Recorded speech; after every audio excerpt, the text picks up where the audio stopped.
peace must be our goal and our guide. And all that we strive for as a human family, dignity and hope, progress and prosperity, depends on peace. But peace depends on us.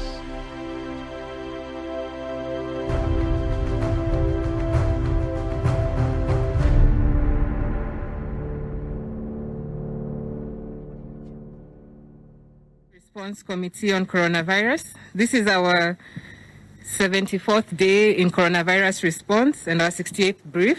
Fellow Kenyans, thank you for joining us today for a daily update on the status of COVID-19 pandemic and our response to it. Today is day 74 since the first case of coronavirus was reported in our country. We have made tremendous progress and responses in combating the pandemic, and we want to reflect on some of our achievements as follows. To begin with, we are happy to note that when this campaign started, we only had 2 testing laboratories, and we are now glad to let Kenyans know that as of today, we have 20 such facilities across the country, strategically located in critical areas across the country, and with great reduced turnaround times from sample collection to receiving of results. And our plan is to continue to enhance this testing capacity across the country. Secondly, we have also trained a total of 11,000 healthcare workers, up to 60,000 community healthcare workers in collaboration with our different partners across 47 counties. And this number has enhanced our human resource capacity in our health facilities. And these trainings have featured on COVID-19 awareness, infection prevention control, and how to be able to manage COVID-19 cases. We continue to receive different resources and support from different partners. We have received support for critical care. We have ventilators coming in from our development partners, and we shall continue to ensure that we have the right capacities with regards to human resources to be able to man this equipment. We have established isolation and quarantine facilities in all the counties, and we're nearly reaching a total bed capacity of over 5,000. And we shall continue to upscale our level of preparedness to ensure that Kenyans are able to get the best healthcare services. However, as we continue to combat this pandemic, we would like to remind you that we are still not in a good place. Cases continue to be recorded, and sometimes in very large numbers, and some counties have thus been identified as high-risk counties. Numbers of infection in other counties may not be considered to be high risk, however, they are still continuing to grow, and therefore we need to enhance our alert, and this should be a concern for all of us.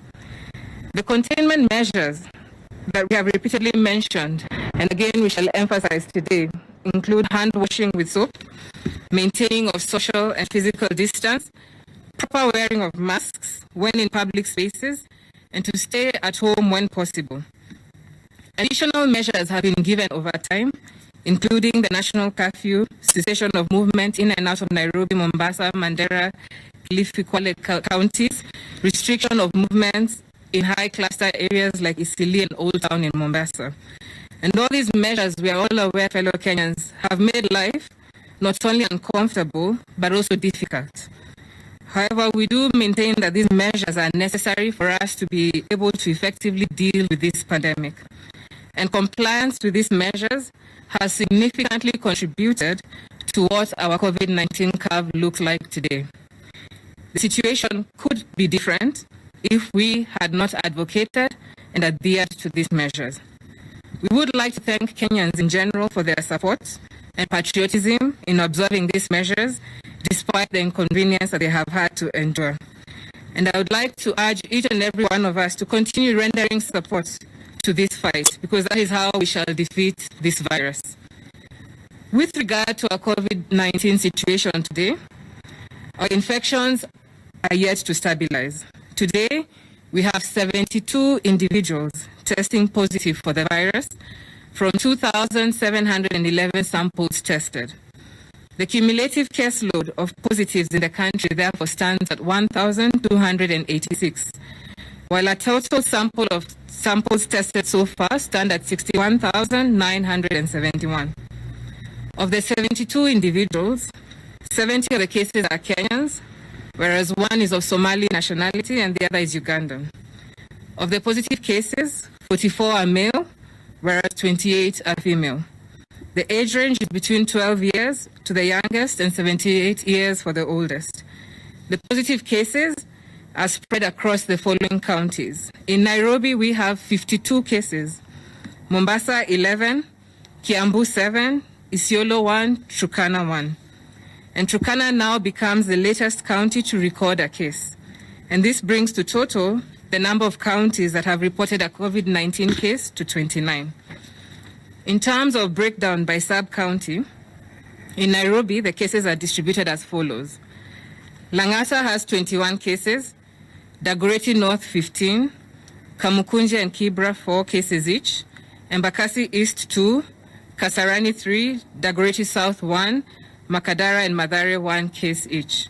In Mombasa, 4 are from Nyali, 3 Mvita, 3 Kisauni, and 1 Changamwe.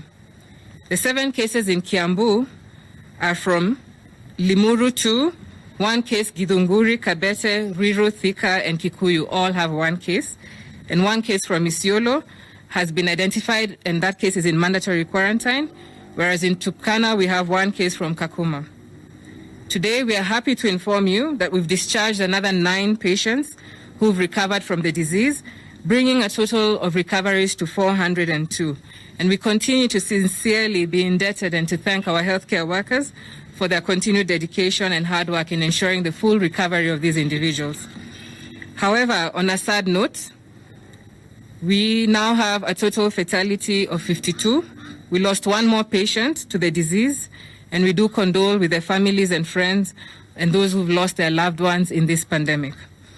During this time of COVID-19, we would like to emphasize 1 more measure that we find to be very important, and that is that of maintaining a healthy diet, because it strengthens our body's immune system to be able to fight diseases. And it's important to note specifically for individuals who may have underlying conditions or who may have issues such as malnourishment are at greater risk of various infections, including this of COVID-19. We'd also like to emphasize that it is important that we do pay great attention to what we eat.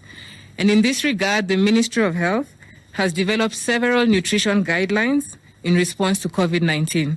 And these guidelines are all available in the ministry's website.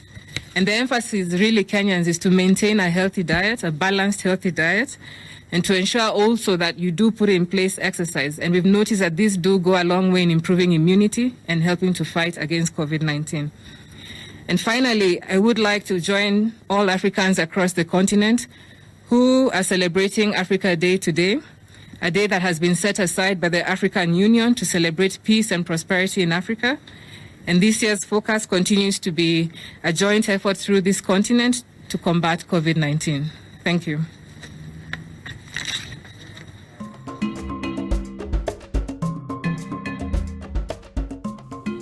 Viewers, COVID-19 is serious. It's a serious matter that deserves very serious attention.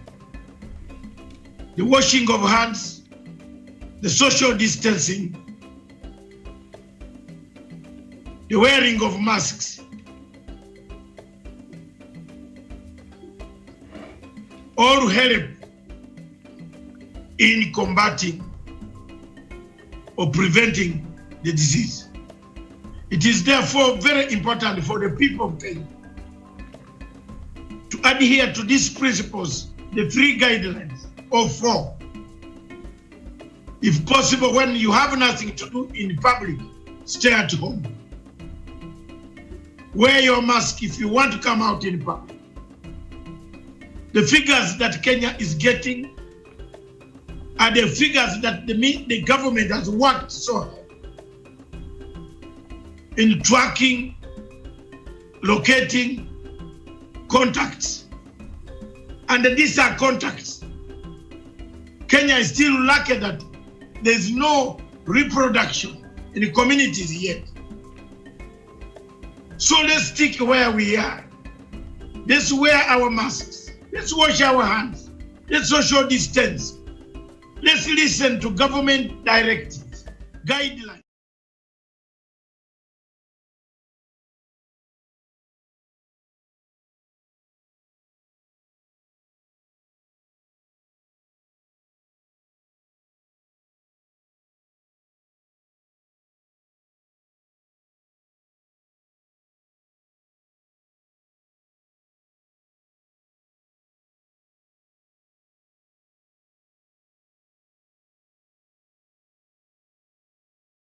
Thank you very much. Good morning, Africa, wherever you are. Thank you. This is Good Morning Africa broadcasting from Nairobi. For Miriam, who is in the studios, good morning. A very good morning to you. And a good morning, our correspondent in the CBD of Nairobi, wherever you are. Good morning. Good morning, Dr. Matsanga. Thank you very much. Good morning, Africa. This is Frontline Security program that talks about security in Africa. Wherever you are in Africa, in Amazonia, in Biafra, in Nigeria, wherever you are, in Mogadishu, we touch you.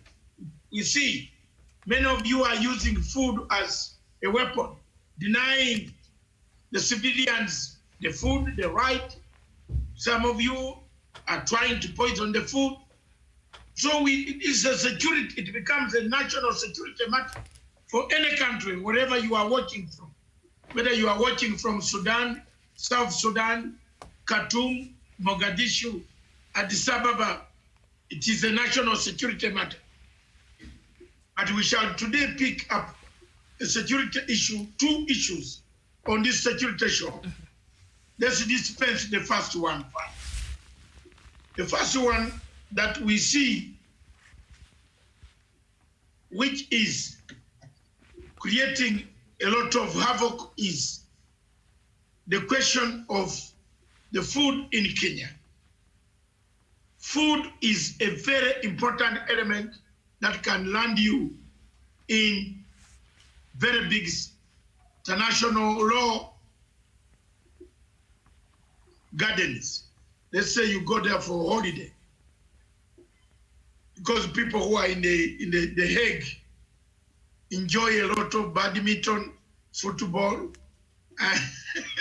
and some other things. So food is something that you don't need to touch. Any person in Africa needs not to touch food. You can touch the rest of what you want. You can do what you want to do, but not to touch food as an item in Africa. Thank you very much. The second item is on Friday. We saw celebrations of Eid Mubarak, and over this weekend, there are pictures that have come that show certain countries, people celebrating with their guns in the hands, and the children. The worst part are children. Then the third one in this security context today, we shall look at the Ethiopian sector of Somalia. What is happening there? It seems they are shooting every plane that goes there. They are damaging everything. They don't want food to arrive anywhere near there. So what is going on in Somalia, we also want to talk about it. I will leave Miriam to raise this issue of food. The data, the details. Yes. Then we go on slowly as we wait for our security expert, who has just sent a message to me now and said he's running a bit late, but he's on the way. He will be joining us shortly. So thank you very much. Viewers, that is our timetable for 1 hour. And then later on, we shall switch on to diaspora dispatches. Then we see how things are working across Africa. Africa yesterday celebrated the Africa Day. And I want to thank everybody who took part in our discussion. God help you, and God helps those who help themselves. Will Africa help itself? Thank you. Miriam. All right, so we look at the government, of course, on the 7th of April, banned the uncoordinated direct distribution of food and non-food donations within communities across the country after the Kibra food distribution chaos that left 2 people dead.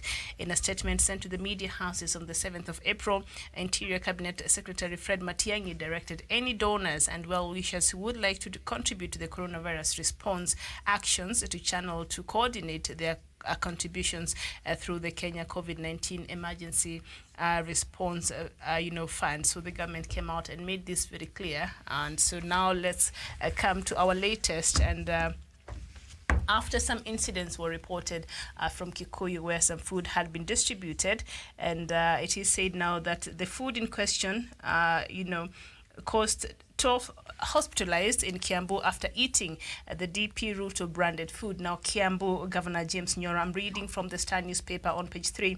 Kiambu Governor James Nyoro on Monday confirmed that 12 people were admitted to health facilities after eating harmful food that had been, been donated. And then down there, however, County Commissioner Wilson Wanyaga said no food stuffs had been distributed in that area, apart from those donated by DP Ruto and Kikuyu MP Kimani Ichung'wah a week ago. On the 20th of May, Ruto distributed food to families in Nachu, Kikuyu constituency in the company of MP Kimani Ichung'wah. And then down there also, he said that the donations by Ruto and Ichung'wah did not follow the procedures laid out by the county government.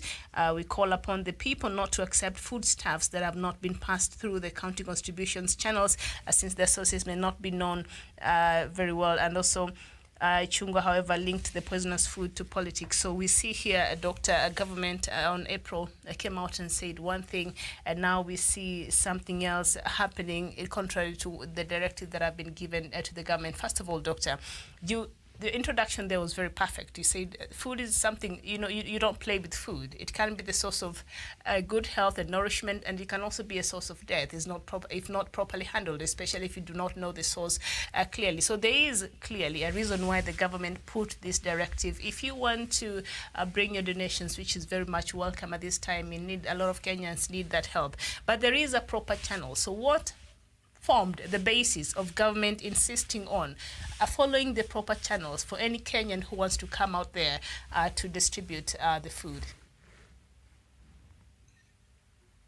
First of all, Miriam, I would like to reiterate and make my stand very clear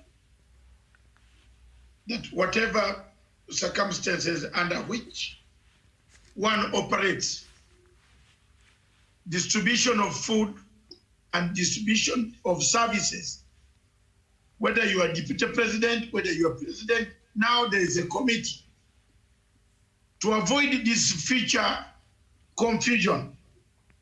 Look at the people who are even getting the food. Let's not go there first. Where was this food packed? Who packed it? Who first authorized the package? Is this food from Kenya or it is from neighboring Mexico? Because we have had maize that arrives here by legs. I don't know how it runs, by Concord.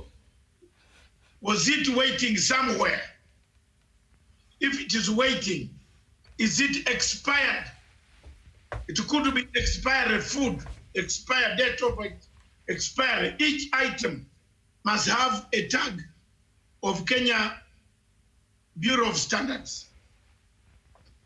Now, without seeing the samples of the food, it is now very difficult for you to turn around to say, I don't know where this food came from.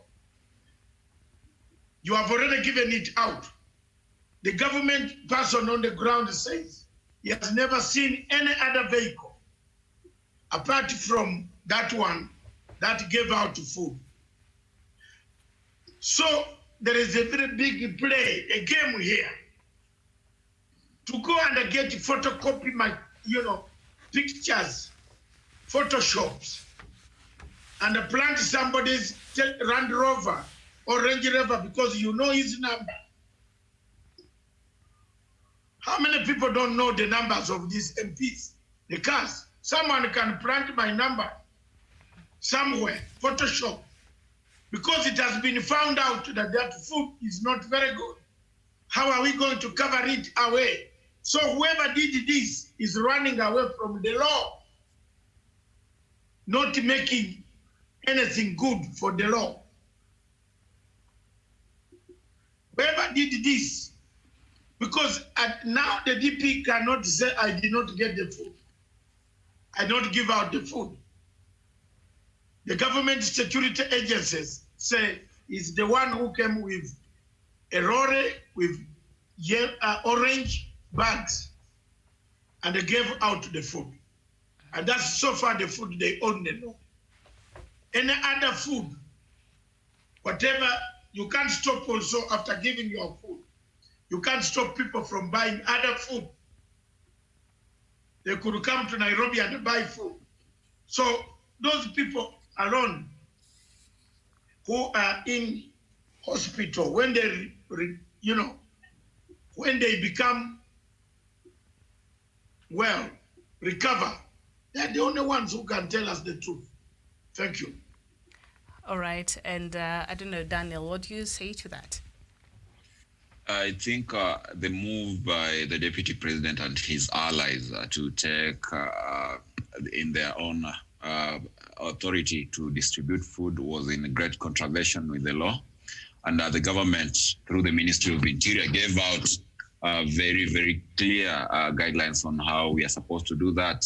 And they do say, Miriam, if you've been watching their social media pages, these people have been distributing this food and making quite a show of it. And they say that when you feed the poor, you feed the society. But the moment you start making it public, then probably you are feeding your ego. So to me, they have been using these crises as a mode of, to further their campaigns and political fodder to be able to popularize the deputy president in President Uhuru Kenyatta's backyard. We do believe, when you read the legacy trend, the other day it said like we do have people who are suffering across the country. We do have people in Elgeyo Marakwet who have been affected by floods, landslide and all that, who are in dire need of these foodstuffs, even more than people in Kiambu. Why is he not going to his home backyard to donate this kind of foodstuff? You know, charity begins at home. Those are very pertinent questions that Kenyans need to ask themselves. And also, just to add on it, when you see Kikuyu MP Kimani Ichung'wah coming out to lament that these perhaps are theatrics from the government, you know, it's fully hard to believe that the government can do such kind of a thing. And I'll just remind our viewers that there's an African saying that says that before a hyena feeds on its cub, he first begins by lamenting that they smell like goats. So this is something that a scenario where an MP is trying to play politics with his own people in a bid to win some sympathy votes for his paymaster. So it's something very risky, and they need to desist from it as early as now. All right. And the government, of course, as I read there earlier on 7th of April, came out to ban anybody who wants to come out there to distribute food. And this was after, you remember, Raila Odinga tried to distribute food worth about, 15 million Kenya shillings worth of supplies that were meant to help, the residents there in Kibra. And through the distribution, it was not very well coordinated. There was a lot of chaos. Even 2 people lost their lives in that, and a host of others were injured. So the government felt it is important that such amount of distribution of help, if you want to help people like that, it is good, but it should be channeled in a manner that is okay, that it will be accounted for, and people, there'll be an orderly way of distributing this food to so that no chaos can be witnessed. But now what we see, as much as there was no chaos in that in the distribution that happened by Deputy President William Ruto, but also the government already banned anybody from issuing anything because of obvious reasons that comes now with security. Now look here, people were poisoned. So it's very difficult for Deputy President to get himself out of this mess right now. Yes, it is very difficult for him to get out of the mess, and the mess will sink him. This mess, if he doesn't distance himself from the younger generation that is advising him, that is doing all these theatrics on Facebook, social media, it's bound to be chaos. Let me tell you frankly, Miriam, you have a friend who is married somewhere, your sister, no, or let's say a friend, yes, a Kenyan or Ugandan.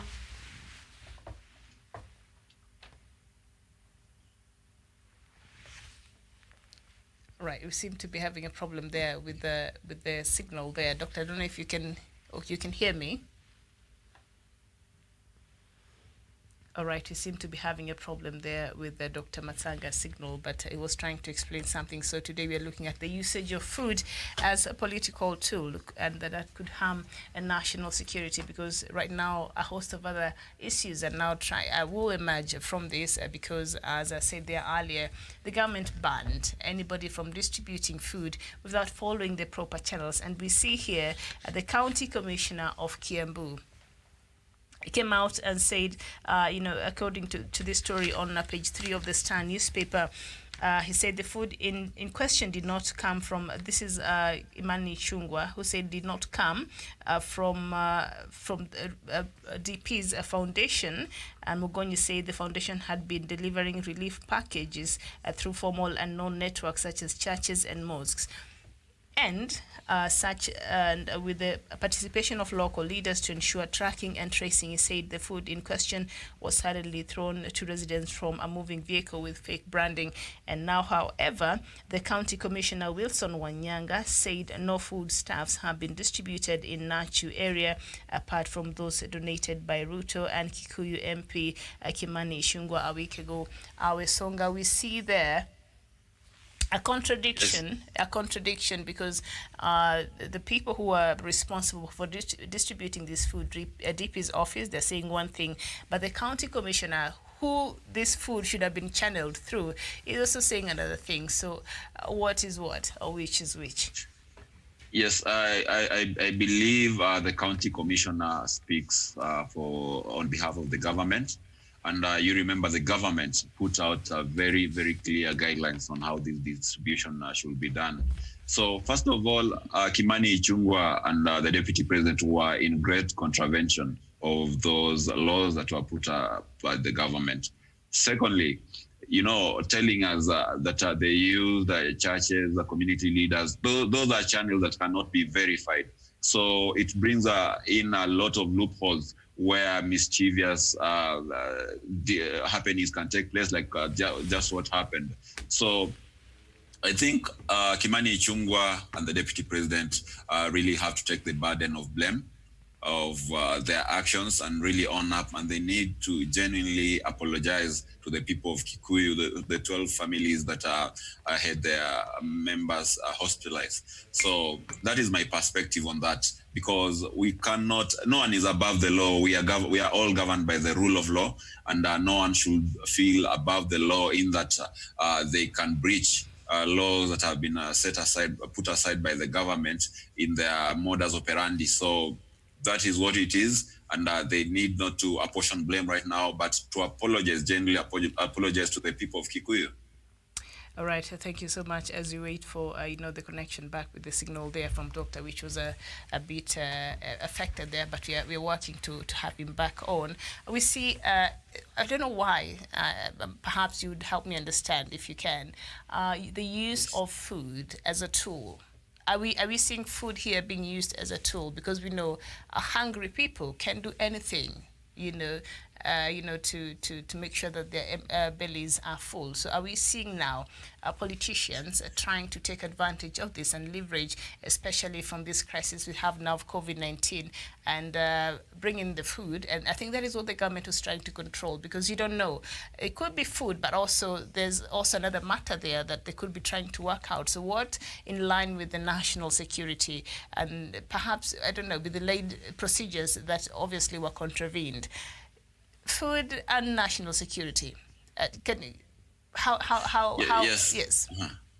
Yes, I think I'll put it in 3 points. First of all, right now with the crisis, you understand that the economy is really biting. People don't have money coming into their pockets. Very few have a coin to jingle in the pockets. So, of course, they are very, very vulnerable. And when someone offers a helping hand, they'll really fall for the bait. So I think politicians are taking advantage of that. And that's why we see most of them donating these kind of foodstuffs without using proper channels and taking all the bravado to social media. Number two, when you start distributing food and there's no checks and balances, like Dr. Matsanga had said earlier, there's no one who is watching how this food is being packaged, or maybe just checking the quality of the food stuff, whether it's expired or not. Then it's really it's akin to putting people's lives in jeopardy, and you might never know what could happen.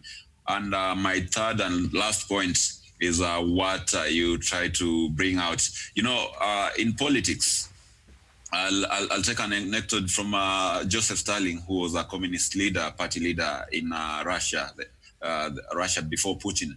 Once upon a time, Joseph Stalin came to one of his meetings of the Communist Party with a live chicken. So he started to pluck off the feathers. So the chicken quacked in pain, blood oozing from its paws.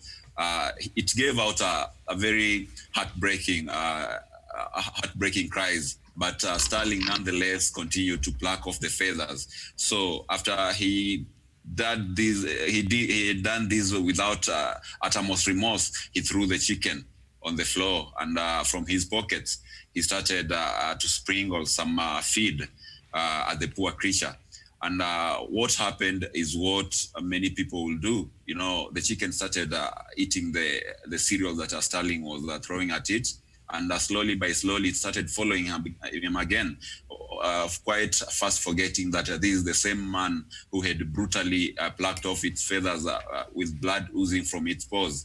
So, and the chicken finally settled in Stalin's hand, naked, without feathers and blood oozing there. So Stalin told people, the members of his Communist Party, that this reflects the perception of people. People will want someone who brutalizes them, someone who steals from them, who does all the kind of heinous acts against them, and they'll always follow him. And when you look at the deputy president, his office has been full of controversy, from looting of public coffers, from all kind of corruption cases have been castigated, rather leaning towards the office of the deputy president. And maybe the latest act of trying to distribute food illegally, and which has come with a very, very serious ramification, is just proving to what perhaps Stalin had in mind when he was giving that an example. And I see that Doctor is back. So Doctor, thank you, and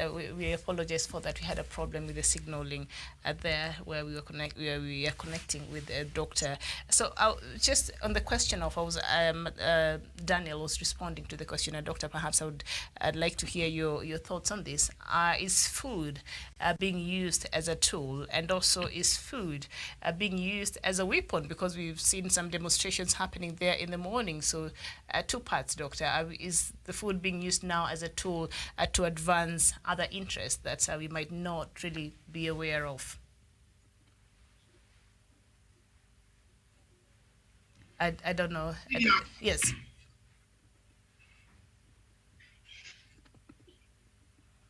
If you look at the fuel of Phenon farms, because my brother here has brought a nice fuel, let me also go back. All right. He's brought a fury of Stalin. I am bringing the fury of Phenon farms. The legendary, violent, a doctor, a philosopher, who grew up, and the most, if you look at most leaders in Africa, some of them, especially our country, Uganda, it is the fuel that is utilized. In 1982, it was ably utilized by President Museveni when he waged a guerrilla warfare to the government of the then Dr. Milton Obote. He went to the villages where he has done a film, by the way, you can see the film. And I invite you to read the book. the sowing of the mustard seed. I think page 53 of that sowing of the mustard seed, the president himself considered that at times we had to create a situation unmanageable for the government forces. Songa will agree with me, with Miriam. The theory of federal funds, it is violence and only violence. And once violence used against the opponents, you can rule and persuade the population on your side. In all this doctrine, our able leaders or leader in the other group called Tanga Tanga, it states on one thing: the Rift Valley population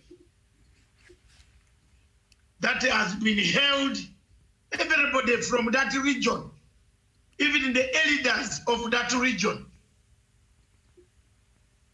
the elders who sat down, they talked. You see, as soon as they finish their resolution, they come up with this theory of violence, that what will happen to the people who are in the Rift Valley. I want you to understand me, Miriam, again. You've got lost or you are here? I'm here. Because when you look, when I don't see your eyes, I become worried that No, sometimes I'm talking when they but not on. No, These machines. We are listening, yes. We are on. So the theory of federal funds seem to be slowly creeping into Kenya. And believe me or not, again, the Songa recorded this on this date with Miriam, and I say, Matanga said, someone is creeping this fear of federal funds. There is that fear of fearing the bigger tribe, the progressive tribe. This is what has led to coups and the military coups in bigger countries like Nigeria. The fear of the Igbo people in Nigeria by the Fulani herdsmen from the north has led to the massacre of the Bika people.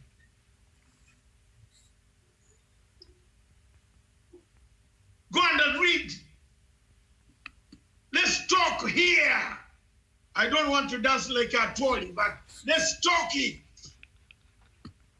If you have any books in your head, come on and talk and tell us why the overthrow of governments in Nigeria, the phenomenon behind the overthrow by the general is the fear of the majority, the fear of the Hutu, the fear of the minority and the majority. You see, when you get a crisis where the majority or the fears the minority and the minority fears you have a crisis. In Angola, my in-laws in Huambo feared my other in-laws in Rwanda. What happened? We created a Savimbi. I think Wesonga is gonna go back to listen. And Amelia, yes. Let's enjoy this subject. Yes. It's not the numbers now. Yes. It is the subject itself for you to hear. Let people, political scientists, both younger men who are not reading in the university now, go enjoy this. The fear of majority in Rwanda created a war in Angola created a war in Cameroon, Amazonia, created a war in Biafra, created a war in Uganda, can create a war in Kenya. Going by everybody using Fenoni funds theory is that go to their backyard, destabilize them, create dissatisfaction, create a state of despondency against President Uhuru Kenyatta in Mount Kenya, in Gatundu South, that even his neighbors should start stealing his chicken. That's what Moses Kuria is doing. It's the fear factor that killed Okonkwo, not the white man, not the white man. You mean Obiorika did not live after Okonkwo? Did Obiorika go to the moon? Did Obiorika, who told Okonkwo that perhaps you have been away for too long? The Mafia clan has fallen apart. But what made Okonkwo to go and hang himself is the fear.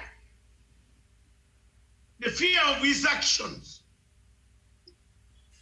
made Okonkwo to hang himself.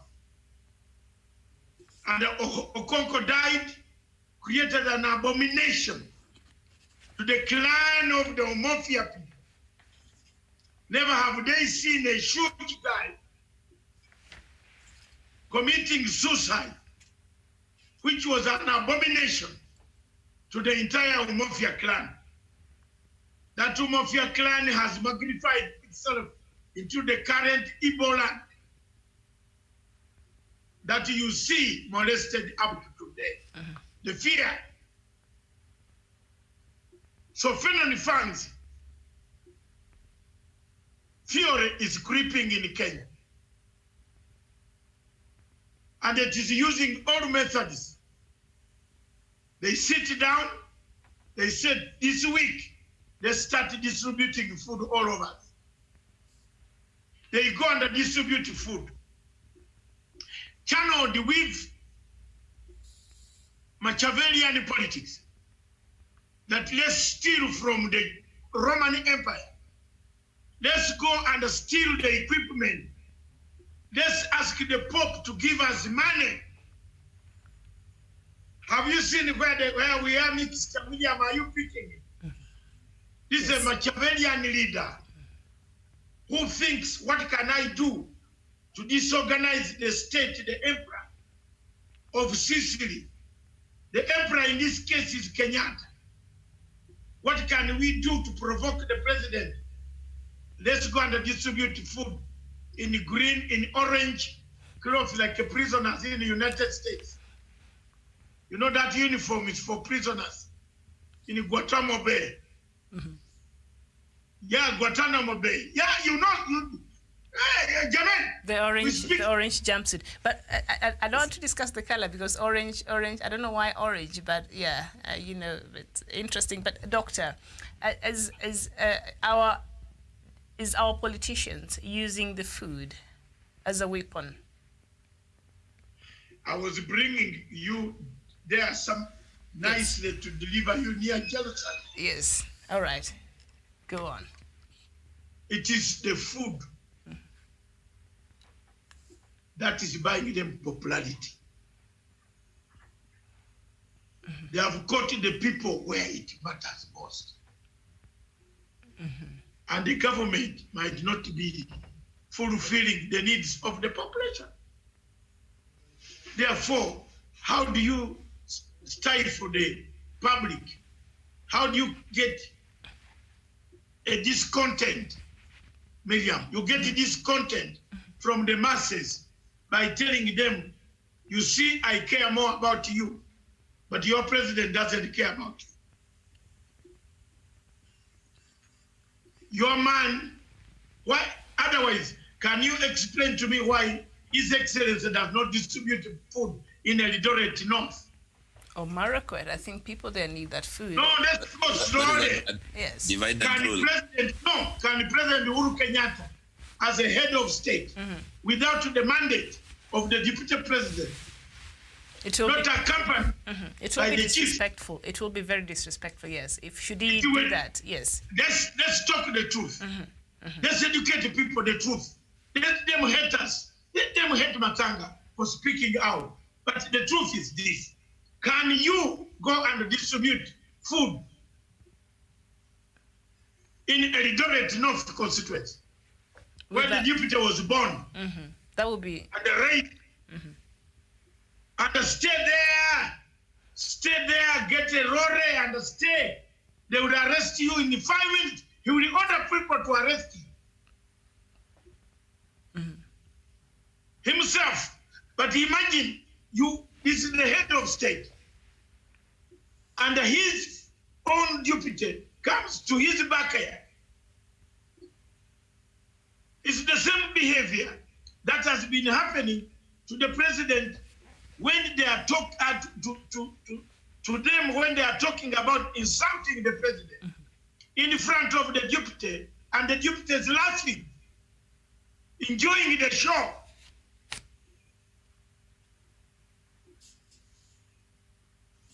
That's where the problem is. People asking, where's the problem? These elders from that there were some elders saying, advising President Uhuru Kenyatta. You think President Uhuru Kenyatta doesn't have blood also? He also has blood and he has friends. He doesn't, luckily enough, he doesn't pay them. Kenyatta's friends are voluntary. Yes, because they have made their lives. I have made my life, I can go away. He doesn't pay me. Honestly, I can go away and sit home and look after my grandchildren. They are 10, actually I received the 10th one last month. You think I like to talk about this here in order to do what? COVID-19 has not taken any of them. Let me talk this. This thing come out of me. I can go.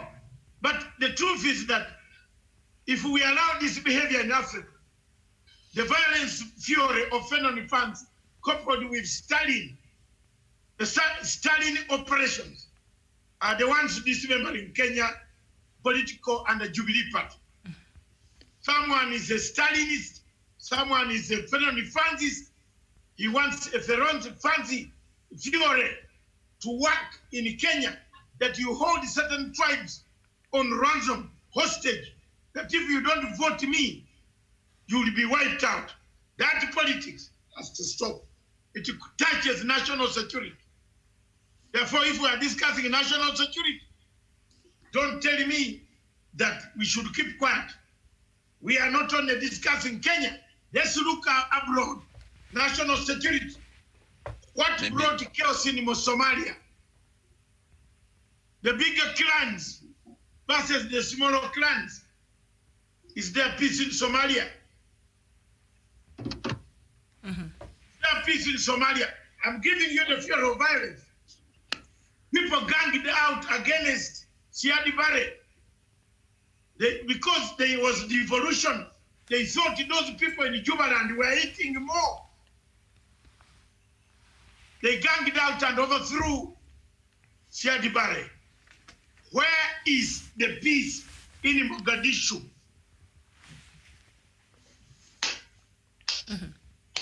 Tell me, where is it? The fury of violence. Anything surrounding the deputy president is violent. That's why the newspaper brought this. What? Huh? Let me hide behind here. you're taking cover, why? Yes, no, because I am not the one who published this. Yes, that is on the front pages The there. guy is the guy feared for what? So he's feared, not respected. Is he respected Not- also?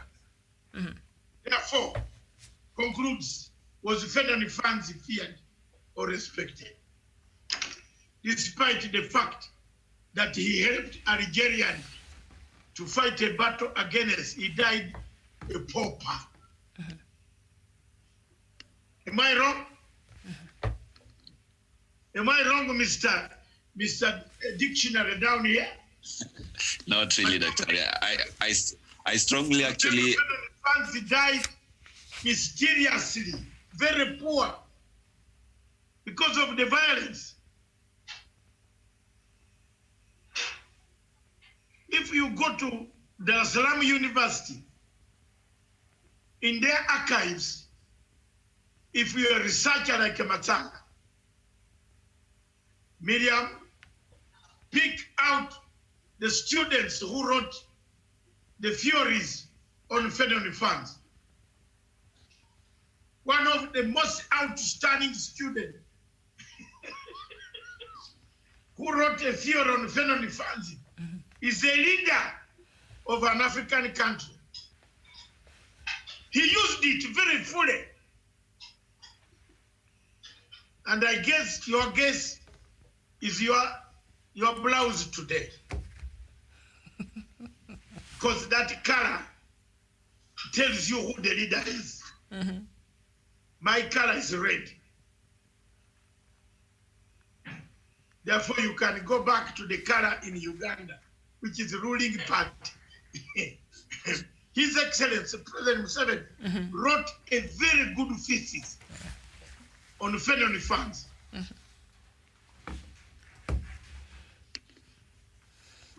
Go and Google it. Yes. Medium, Doctor.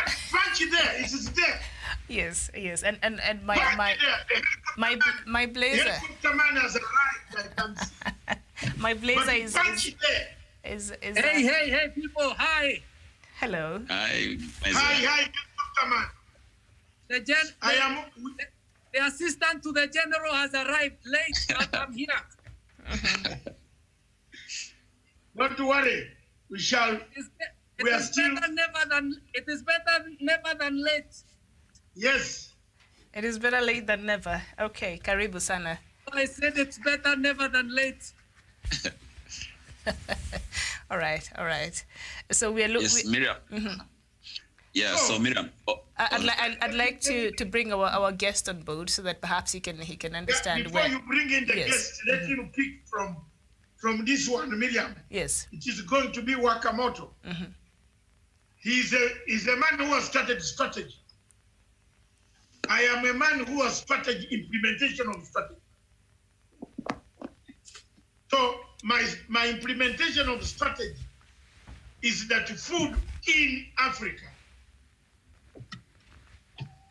nears a crime against humanity. Tell him that there is crime against humanity.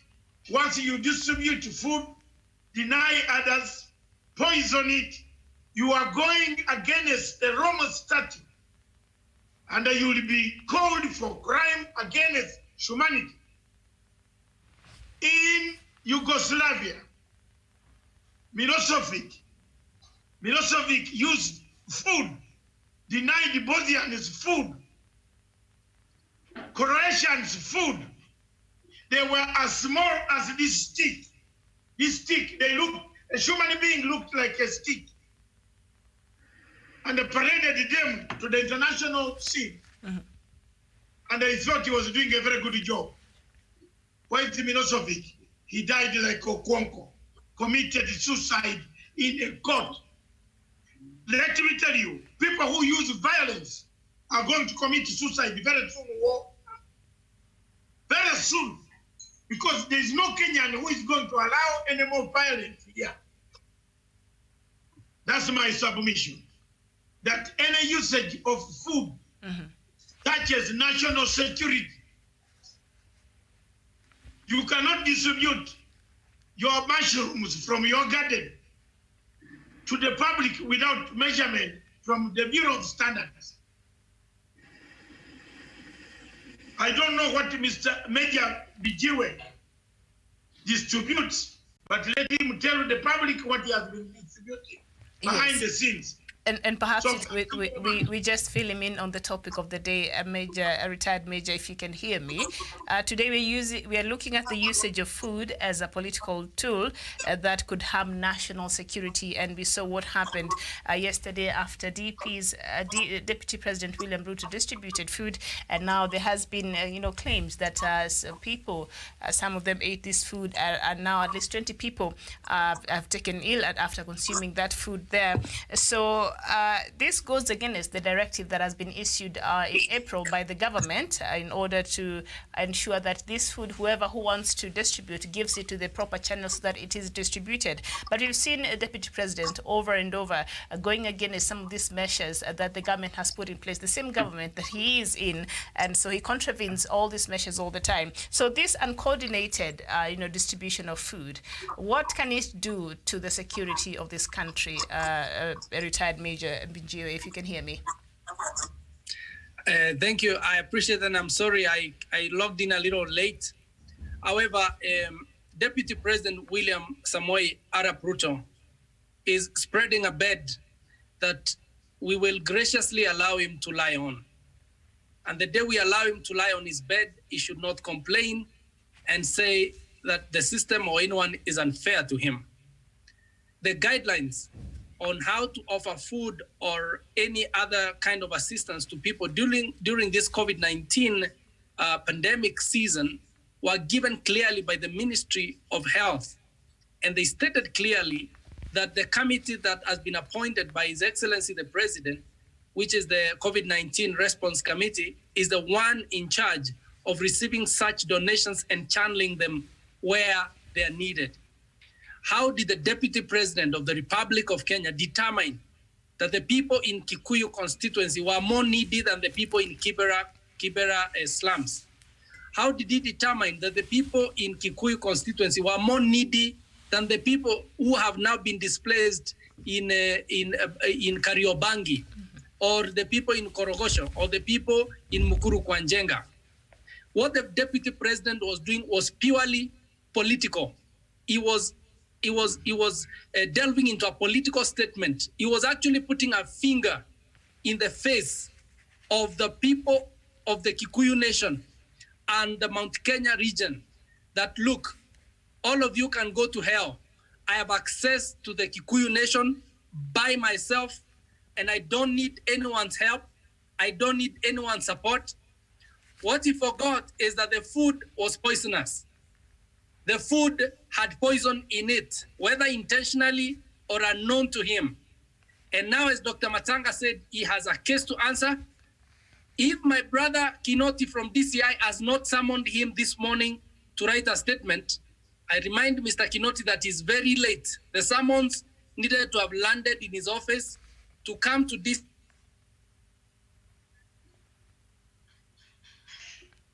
All right, we seem to be having, yes. And make a statement how we seem to be having a problem there with the signal of, yes. Can you yes, go ahead.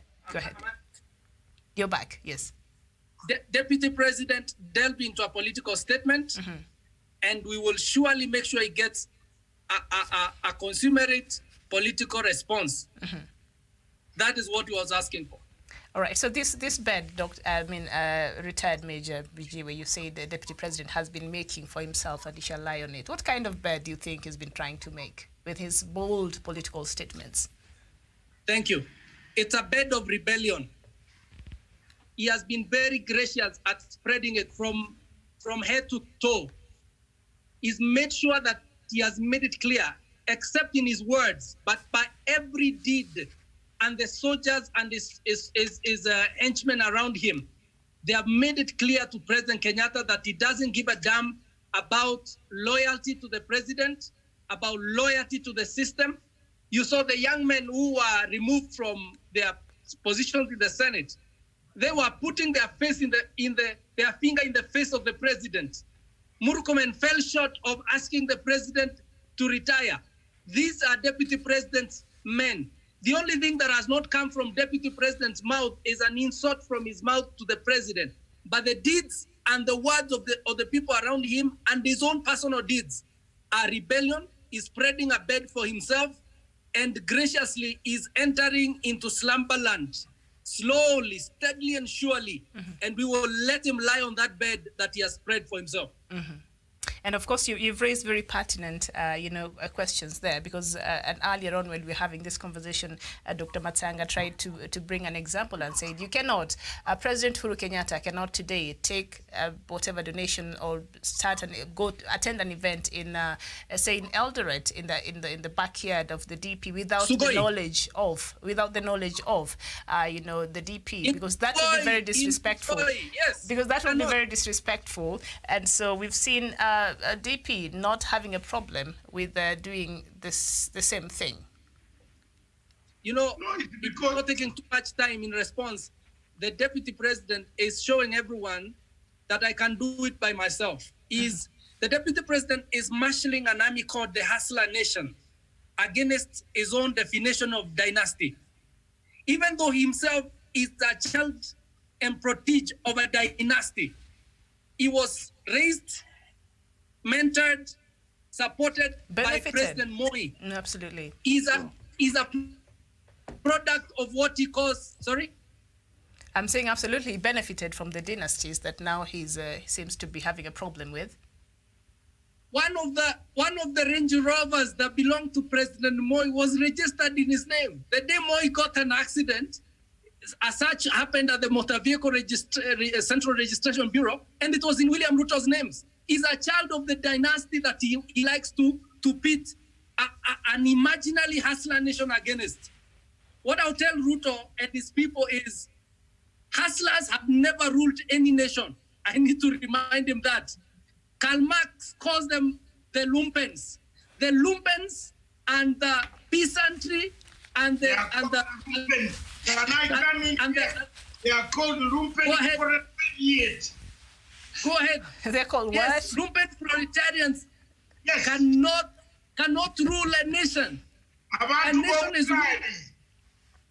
A nation is ruled by people who control the means of production. They are called the bourgeoisie. It's a small club that decides how nations are ruled. If they don't believe it, they should go to Burundi now and see who's the president of Burundi and who is the supreme ruler of Burundi. Yeah, supreme leader. Those are the people who rule nations. Okay. Doctor, look here. This debate has brought in a lot of very people, questions, about yes. 10 people. They are here from London. There is a lady from London by name Madame. She's a councillor. She has been a very prominent councillor, a Kenyan. Good morning.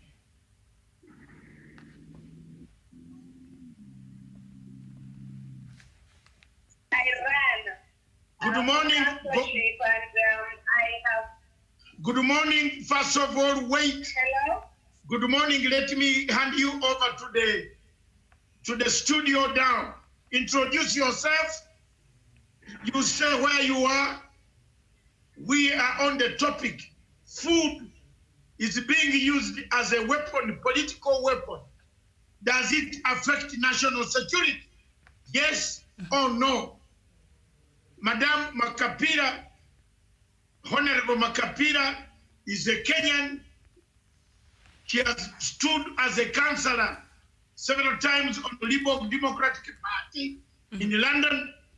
She's a daily correspondent, a listener of this program. Go ahead and introduce yourself to the Kenyan population. Good morning or good afternoon, Kenya. Here is this 3 minutes of 10 in London time. My name is Juliet Makapila, and thank you so much, Dr. David Masanga, and of course, your show, which comes every morning, Punch Africa. Love listening to the views that you bring and engage to the people of Kenya and across the world. I'm based in London, and as you've heard, I ran for councillor. I ran for councillorship under the ticket of this game, and of course, my opposition candidate won. But said that it was fantastic and always have used Kenyan. My background is from Kenyan people as well. And of course, I love the soil of Kenya, but I'm based here in UK. Come to the point. Come to the point. Yes. Madam. I'm a community transformer, and I'm a model by background as well, and community educator. The question today, should the leadership be feared or respected? And I think that's a fantastic question that we've asked our people. I think that leadership has to come with respect. And leadership as well has to be for the people, and that is from political background. We need to create leadership that is people are able to come and feel their leaders and also speak to their leaders, so that we are able to really improve the livelihoods of the people, and that is across Kenya and across the world. Okay. This kind of leadership where we got your point on that one. Now we are on the show, a security show. Should use the usage of food as a political tool could harm national security of any country in Africa. Kenya as a case study. Yes or no? No. You should never use food as the security. It's very bad. You know, when you have food security issues, food needs to be able to be given across the whole country. And the issue of food, when people feel hungry, they feel very upset with the government, especially if they are not able to go to work and stuff like that. But I think that we need to improve on our policy, because it's not as if there is no money in the country. The money is available in every country. And I think it's the distribution of that money that needs to get to the people, so that people are able to buy their own food. Here in London with COVID-19, when they say stay at home, at least people are sure they're able to get back their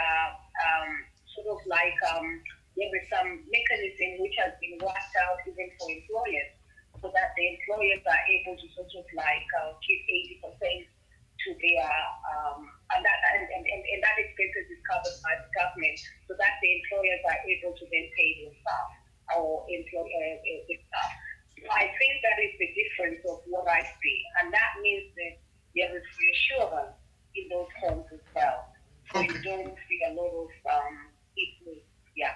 So I hope I've answered that question. You have. Thank you very much. And I think that there is there is a lot of I think that we can do it in Africa if we are able to organize ourselves. I think that training and capacity building is needed right down at local level, and I think that it is getting if the money is available and the money can be passed to those constituencies, especially for the vulnerable people. I can assure you that if the right people are given that money can then be reached to those vulnerable groups. For your information, I have to come in here. For your information, the government has set out the money. The government has got the machinery to distribute the food. The government has got agency to distribute the food. Individuals in Kenya have taken up their own responsibility to distribute the food, of which some of the food has been found poisonous. That is the topic now. Does it cause chaos to national security? Yes or no? That is disgusting. That is terrible. Okay, it answers it. That is really shocking. Thank you very much. Miriam, back to you too. All right. You stay on the line, madam, and listen to our expert. All right. And I know... Major Mbijiwe. On the line. Thank you very much. Major retired in Mbijiwe. Yes, and I... Madam from London says it is very, very... She used the word that I cannot repeat here. That somebody distributed food which turned out to be poisonous. She's herself a community worker, a lawyer, a politician. She has told us what happens in London. So, and the next time we shall bring her on the Zoom so that she can speak for herself and see the men who are on this and the women who are on the line. Do you give her advice? You as a Kenyan, do you think this behavior is going to just pass by without any reprimand? Thank you, sir. I already asked my brother, the DCI, to move with speed and call. You want the DCI to arrest? Sorry, I keep getting some interruption. I apologize. I'm saying I hope my brother, the DCI, can call to book all the people that participated in this distribution. All the people, the MP for Kikuyu, the Ichungwa guy, the orange guy, is called Ichungwa like an orange, and everyone else, even the guy in Ula Kigeugeu, the one who sang a song called Kigeugeu Jaguar. Oh, that is my member of parliament. Yes, Starehe. They all need to be called to account because this is serious. When people die, that is national security immediately. One life is one too many. And why did the Deputy President of the Republic of Kenya, who is a Kalenjin by origin, think he should donate food in a Kikuyu nation in a situation where we know there's already existing political temperatures across that ethnic divide that I mentioned above? What is the Deputy President trying to imply? We know in his backyard, Eldoret, 2007 post-election violence was a violence that was meted against the Kikuyu nation. Let's be truthful. Why would he donate food that eventually will turn out poisonous? That is a national security thing, and he should be held to account. Okay. So thank you very much. Yes. I will take Miriam. Let me control your views, Miriam, on this matter. No, let me take the debate. I just needed to ask. I just need to ask. Control the debate. The deputy president is free to give food in an organized manner through the president.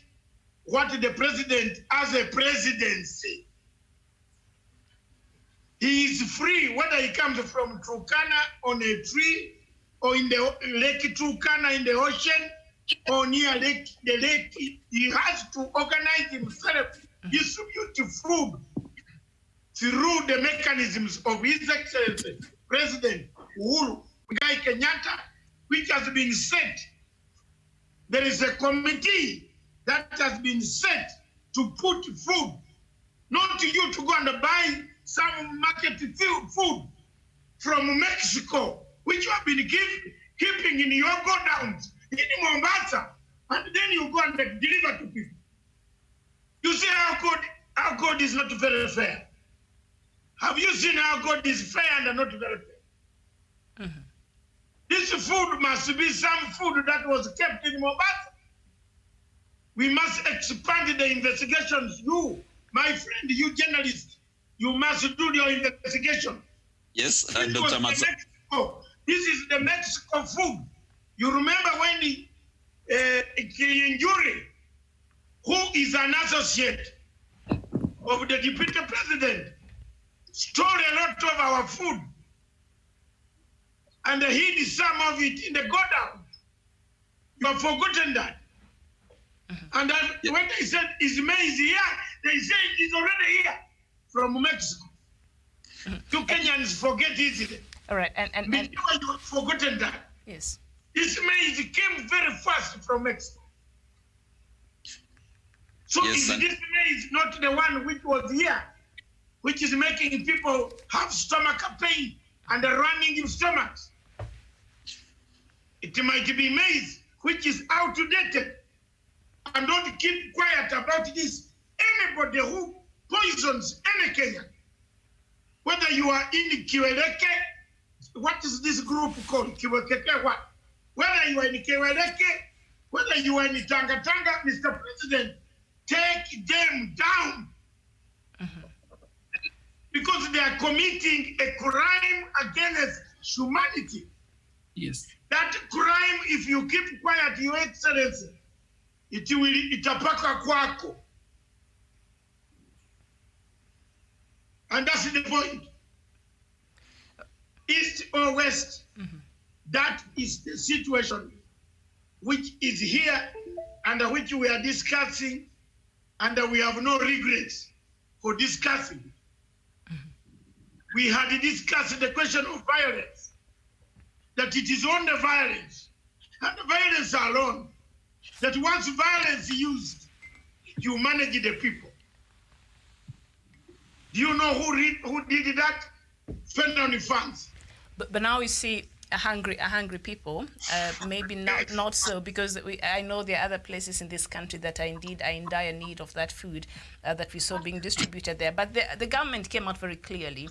And on 7th of April, and I've said this just to be clear, and Interior Cabinet Secretary Fred Matiang'i directed any donors, well-wishers who would like to contribute to the coronavirus response to contribute, to channel, their contributions through the Kenya COVID-19 Emergency Response Fund. And this was to avoid such situations that now we are seeing 20 people have been admitted to the hospital. Why is it so difficult for our politicians to understand why even the government put these measures in place? And are we using retired major? I'd asked this question before to Doctor and Daniel there. Is food here being used as a tool or as a weapon? Thank you very much. Yes. Yeah, thank you very much, my sister. The subject of food, since time immemorial, from the time of Egyptian civilization, even to the Mesopotamian agricultural, or it was called agrarian revolution, food has always been a key factor of national safety and security for any one people. Even the kingdoms of Greece, the Grecian kingdom, the Medo-Persian kingdom, come down to the latter Roman kingdoms. And of course, others like the Persian kingdoms, Assyrian kingdoms that we read about. Go to the ancient Chinese kingdoms where people like Sun Tzu, who wrote the book, The Art of War, lived and worked, building the great Chinese war. In Egypt, the pyramids in Egypt. In fact, one of the most remarkable Bible stories was around food, about a pharaoh who dreamt about 7 cows that were eaten fat cows that were eaten by 7 thin and sickly cows. And then a man that was in prison called Joseph was asked to come and interpret the dream for Pharaoh. He told Pharaoh, these are years of plenty that will be followed by years of famine. He said, okay, go ahead and become the prime minister so you could manage the 7 years so we don't get a famine for the latter 7. He told Pharaoh, yes. Yeah, he told Pharaoh, in the 7 years of plenty, take 5%. That is when income tax came. In fact, income tax is traced to that history of Joseph around food. He said, take 5% of food production, put it in the stores. So strategic grain reserves came around the time of Joseph. And it has been across the nations of the earth today, until today, even in this COVID-19 times. They have said every movement has ceased on earth except the movement of truckers and trucks that are carrying food. Food is a national security issue. And the day you mess with people's food, you mess with national security. And yes, our country's security has been threatened by that single act of giving and distributing food that is poisoned to the citizens of Kenya in the constituencies of Starehe and Kikuyu constituencies in Kenya.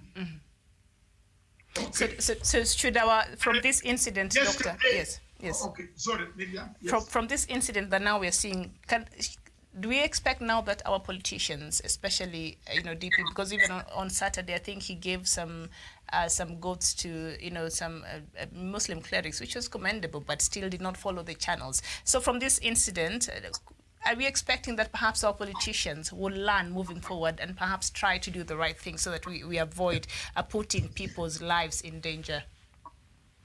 I already saw a national security ministry circular that was issued last evening. It's already making rounds in social media, insisting and demanding and requiring that all donations follow the laid down procedures. So if they don't follow that, then they are going to be held accountable. And I would only hope and pray that Inspector General of Police, Bwana Hilary Mutiambai, will stop sleeping on the job. The county administration will stop sleeping on the job. Everyone will wake up, and if you go give food, you will get arrested. And they did that yesterday with this guy, the guy who has sold Nairobi now. It's called that governor of Nairobi. What is his name again? The mafia. Mike's the governor of Nairobi. With the song former governor. Is he former governor or the shadow governor? He is the governor of Nairobi, Mike Sonko. Yeah. Yes. The half governor of Nairobi. His team was purporting to give tents yesterday in Korogosho. They were duly arrested. That is what should follow. Mm-hmm. The people who don't follow the laid down procedures should get arrested. Thank you. Now, let's come to another subject, which is your favorite. And as we wait to connect to the madam. Dr. Matsanga. Yes. Yes, Doctor. Yes. Yeah, go ahead. Dr. Matsanga, maybe before you go to that, there's an article that was written through the Legacy Trend. That was on 24th of November, 2019, last year. And it had a story where allies of the deputy president, that is Oscar Sudi, and a businessman called Sam Mburu, had imported some maize, some metrics, 270,000 metrics of maize through a company known as Landmark Freight Services Limited. So, and this maize was found to be quite poisonous, and according to the Kenya Bureau of Standards, the inspection that was done by the Kenya Bureau of Standards revealed that it had 16% of copper sulfate, nitrous oxide, that was 3%, sodium sulfide 1.3%, and other aflatoxins. And it was stamped out to be not fit for human consumption. And also, just joining the dots back, we see we had a time where we had people who are importing sugar that was laced with mercury. And these people were close allies of the deputy president. So really, when Dr. Matsanga, you say that they have to close their accounts with the DCI, I strongly support, and also Major Retired BGW said the point. So we really have to get at the bottom of this. These people could be donating the food that was found to be unfit for consumption by our Kenya Bureau of Standards. So that is something to take seriously, and the investigation need to get at the bottom of it. Now, thank you very much. As we wait, I think, Miriam, we are going to swallow a lot of your time. No, it's fine. It's fine. We are covering this part. This debate has become interesting. Yes. We now want to leave that one we have agreed. We shall make our summary points. National security is breached. Anybody, I have sent a letter that has just come from the Ministry of Internal Security, Internal Interior, saying any distribution of food outside, any distribution of food outside any of the regulations, you go in jail, you are arrested. So I think what you gave, you are talking on the right note. Boss, maneno ndio hiyo. Mr. Helicopter, it looks like we are about to, action is taking place right now. The ministry is on it. Therefore, let me bring you to the question that has made every Kenyan get worried. Our brothers in Somalia on Friday, there you are. Madam, let's see your face a bit. Exactly. Yes, people, you were Kenyan, people want to see your face. Thank you very much. That is Juliet Mahapira. She's a Kenyan, she has lived in London. She's a politician.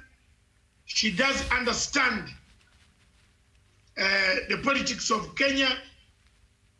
I don't know whether she comes from Wesonga's constituency or whatever. I don't know. But she has been a contributor. The topic we are on now is the celebrations by younger people in Somalia. They celebrated using guns. I think you have seen that picture. If you haven't seen the picture, let our studio bring that picture. They celebrated Eid with guns. What type of people are we growing up in a community in this continent of Africa? 2, another Kenyan plane was shot at while landing with relief agencies in Somalia. Surely, ladies and gentlemen, where are we heading? In this sector of Ethiopia, we seem to be having too many problems that we don't know who is shooting this plane, and nobody is explaining to us. And at the same time, there is radicalization of people that we are trying to pacify, to liberate in Somalia. Let me begin with Major as an expert. Thank you very much, Dr. Manga. Let me start with the plane. Last night, I was discussing with my colleagues in the security sector, most of whom are in the national intelligence. And I told them that personally, this matter of Ethiopia messing up with our planes has gotten me here. Like, I'm completely fed up. And I asked our national intelligence, and I know they listen because they monitor what we say here. Our national intelligence needs to wake up, smell the coffee, and realize that we're in a regional conflict. The geopolitics of the region are getting nasty and nastier every day, and they are nastier against Kenya. Tanzania is rising against Kenya. Burundi rose long time ago against Kenya. Rwanda the other day, Uganda the other day. Now South Sudan walked out of Lapset. Ethiopia doesn't even think we are anywhere close to their respect. That is why Ethiopia in Sector 3, where the plane was shot at on Friday, was in a region called Sector 3. In the AMISOM operation, Sector 3 belongs to Ethiopia. Sector 2 belongs to Kenya. Sector 2 is the sector from our border in Liboi, stretching down all the way to Lamu, Kiunga, and touching the Indian Ocean, and then all the way to Kisimayu and back again through areas like Belus Kokani, Afmado, all those regions, El Ade, all those regions are under Sector 2. And Kenya, as you know, has been very thorough. We pacified Al-Shabaab. We took over Kisimayu. We have made sure there's no Al-Shabaab operation in Sector 2. But Ethiopians, when it was their turn to clean Sector 3, which is the area called Gedo, the area of Baidoa, the area with the former transitional federal government sat in Baidoa, that region, Ethiopia refused to work in that region. Actually, Ethiopia walked to their border and just lined along their border. If you look at the spot where the plane was shot at, is close to the border of Ethiopia. So Ethiopia is either feeding the terrorists whom they refuse to pacify in Sector 3.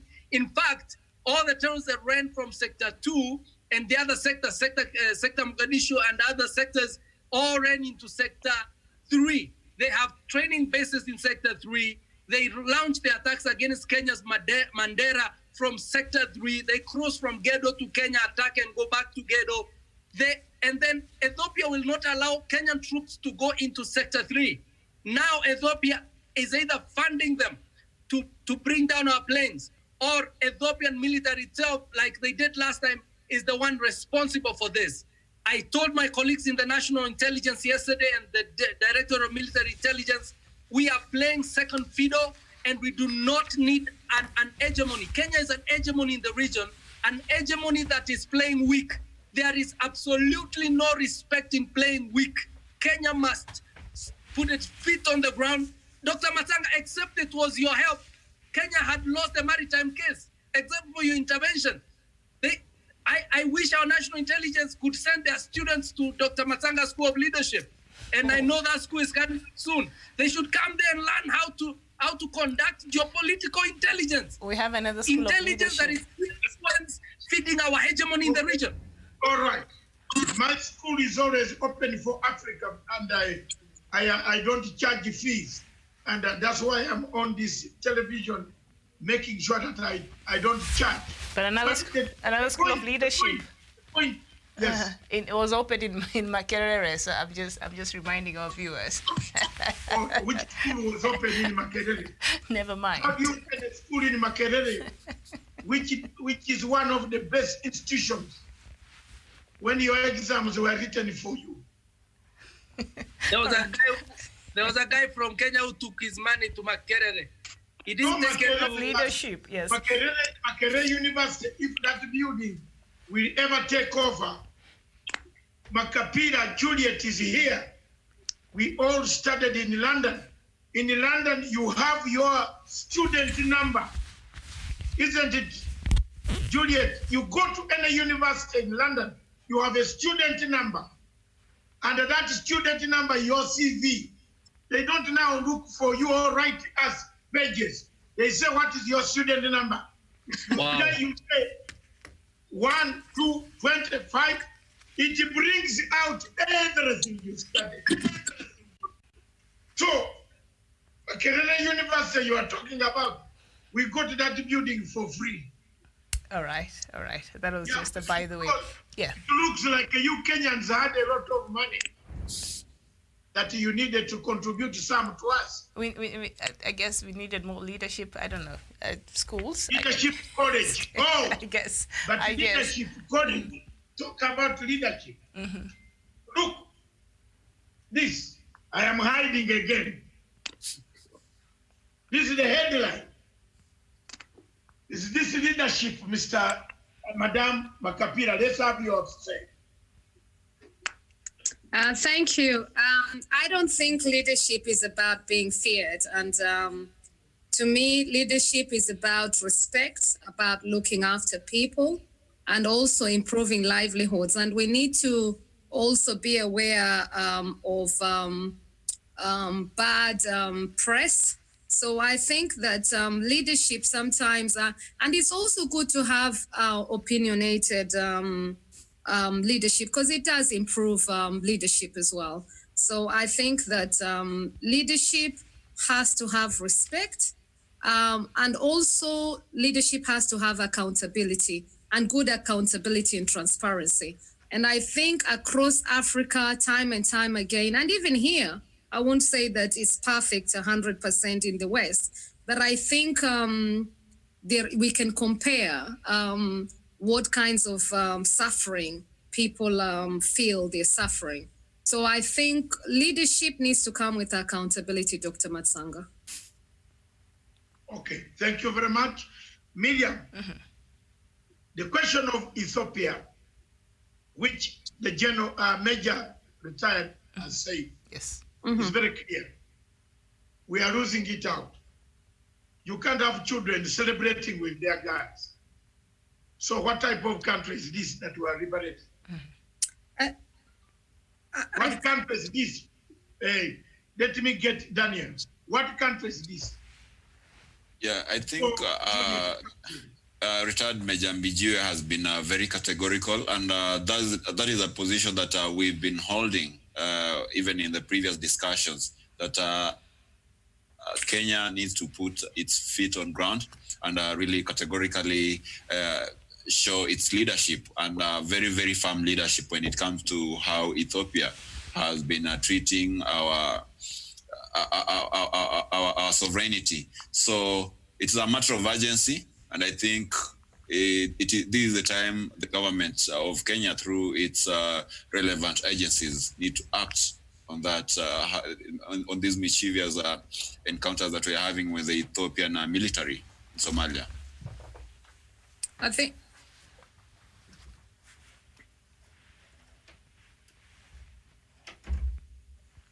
All right. Yeah. Juliet, you want to contribute to that? I think, yes, thank you so much. I think that what we saw, our plane being fired and it had food, supplies and medical supplies, I think we need to question really what went wrong. And it's important to know that honesty in this kind of cases is very important. To see a plane which has got medical supplies and food supplies and all kinds. I don't believe in my heart that the military or people with disaster relief will not have communicated. And that is what I would love to understand, what really went on. And I think that the three countries need to sit together and really see what went wrong. I mean, there seems to be like lack of communication, which is being blamed upon that they thought that the flight was coming very under the subways or whatever. But my question is, and knowing very well that we are all friends and we are meant to be having good relations. Yesterday was Africa Day, so happy Africa Day. Let me remind people that Africa Day was a Pan-African movement of the OAU and of course the African Union. So what we need to do is to be building Africa in a positive way, in a peaceful way, and live by our deeds and actions. And I believe that when we strive and sit down and reflect on our own behavior, not blaming each other's and whose fault it is and whatever, I believe in my heart, yesterday can be a revival day, a reflection day that brings upon goodness for our people. And we need to stop the crisis and also remind ourselves that behind all this, there must be, let me use the word demon. We don't know what the demon is, but we need to remove that demon, because if we don't remove that demon on time, we're going to be destroying our own people and each other, killing each other. And by the time we wake up, I will say, wake up Africa. So, and wake up East Africa as well. Let us, let our leaders come together and sit down in one table, as President Magufuli would say. I hear the security person who is questioning very good questions. Thank you for the questions that you're asking and putting forward. I believe that East Africa needs to be protected. I believe that Kenya is the main country that surrounds many countries and has offered refuge for so many countries. If you look at historically, our country has stayed peacefully, and we have managed to protect all the other countries, even when they've gone to war with each other.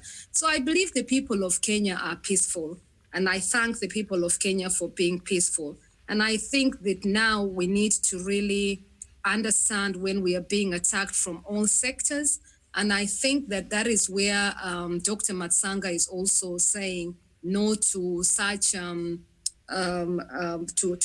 Kenyan people being attacked, because we have been the bridge of peace and we will continue to be the bridge of peace despite the challenges we are facing. And we are a tough people.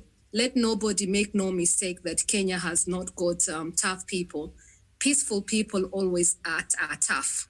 And I think that is what I will say, because to be able to, yeah. Thank you very much, Juliet, and thank you very much, my panel.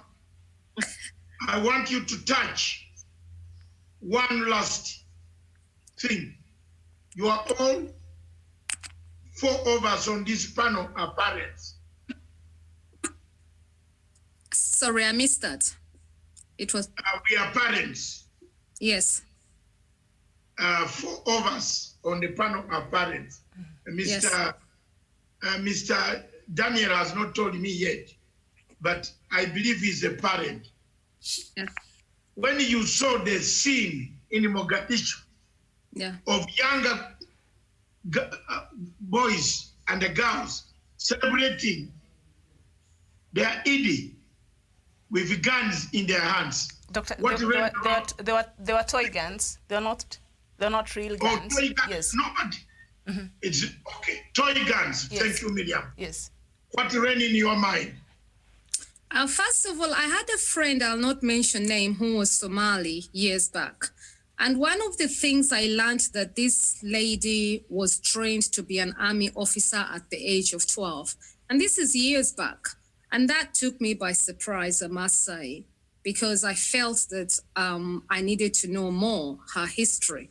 And so when she told me that in Somali,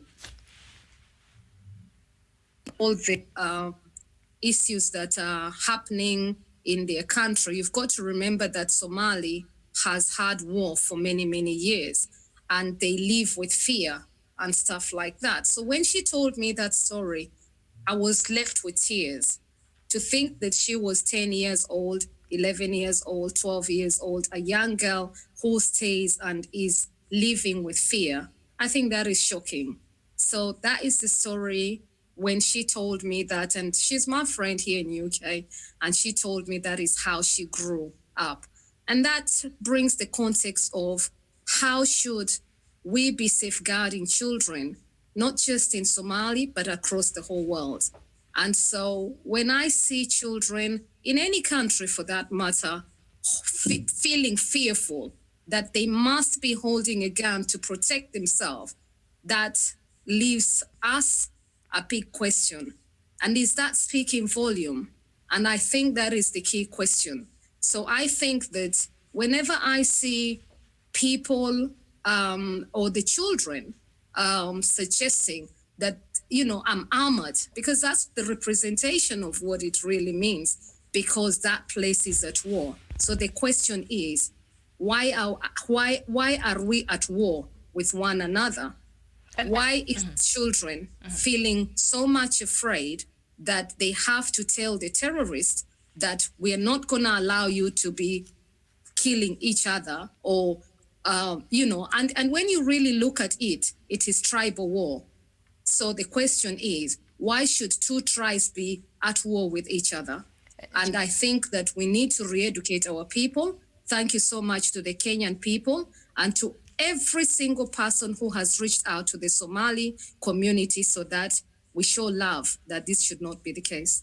And just to add on what you said there, Juliet, and of course those photos, and there are also some videos that really, as much as they were toy guns, but it really, you know, elicited a lot of uproar on social media, because these children seems to be conditioned towards a warfare, so they grow up knowing it is okay to play around with things like this. So when they get the real gun, really, it will not be a problem, because there seems to be, I think, adults around them are conditioning these children. And you brought up the issue of a friend of yours who, you know, experienced that at the age of 12, a child has to be trained to protect themselves. That meaning that the system has failed the children, the adults around the children has failed the children. So that brings up another question. As much as you know, all this AMISOM and all these countries across the world are rallying behind the government of Somalia to try to get rid of Al-Shabaab, but we see there the communities have been conditioned in a certain way.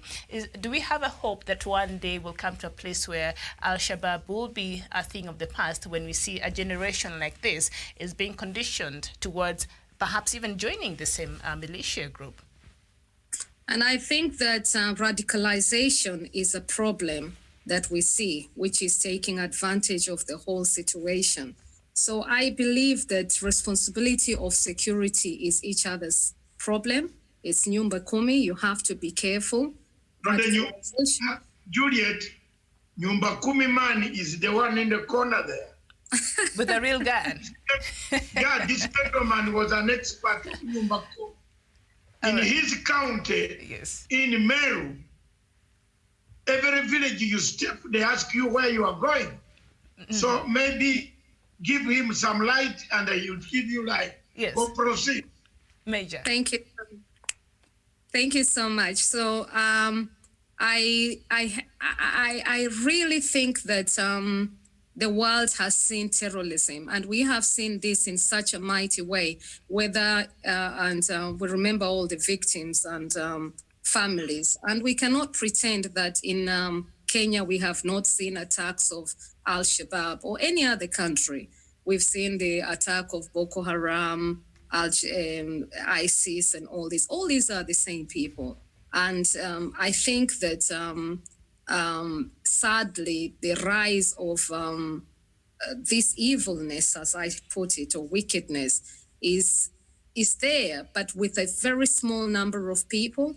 And I want to suggest that we need to make sure that this small of group of people is being policed, and I will still maintain that, because sadly some people are out there to kill others, as we see, and the question is, why are these young men or women so angry with life, and regardless of where it's coming from?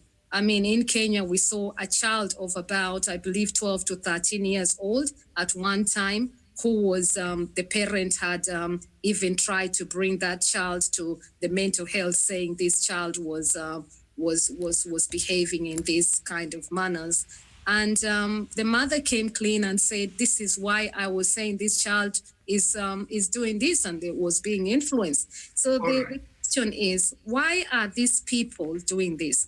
And I think we know the answers, but I think we really need to curtail these people, because their agenda is not good, and their agenda is out there to cause chaos. Right. Okay. Major. Is it Thank you very much. Now we are running out of time. Bijiwe, as an expert, tell us, what is this behavior? Who are the people are we trying to liberate, to pacify? Our planes are shot at. Children are taught to defend themselves at the age of 12. And we have violation upon violation, no remorsefulness. Our islands are taken. We want to take them by force. There's a problem going on. Where are we heading security-wise? Radicalization of children. We would like to have this lady. She's in London, and she's in very influential places, where some of these leaders who radicalize these children should be banned from traveling there. Should be banned. You know, there is one thing that people have been praying about.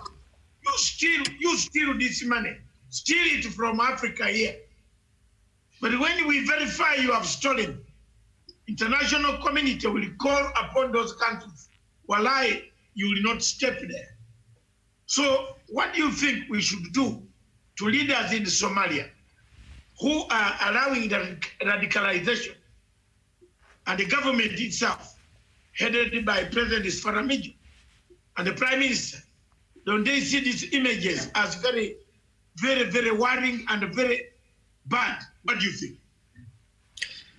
Thank you, Dr. Matanga. Indeed, as my sister in London said, Kenya has been an island of peace. However, I'll put a rider to that and say, as a result, we have become so meek that now the region is beginning to interpret our meekness to be weakness. She said clearly that we are not weak people. In fact, it takes a lot of guts to have peace than it takes to have war. Absolutely. Like someone said, it takes faith to have peace, and you just don't need no faith to have war. So to have peace takes a lot of guts, takes a lot of determination. However, on the diplomatic front, we have become a weak nation. Our diplomats are so obsessed with stealing national money that they are no longer advancing the interest of our nation.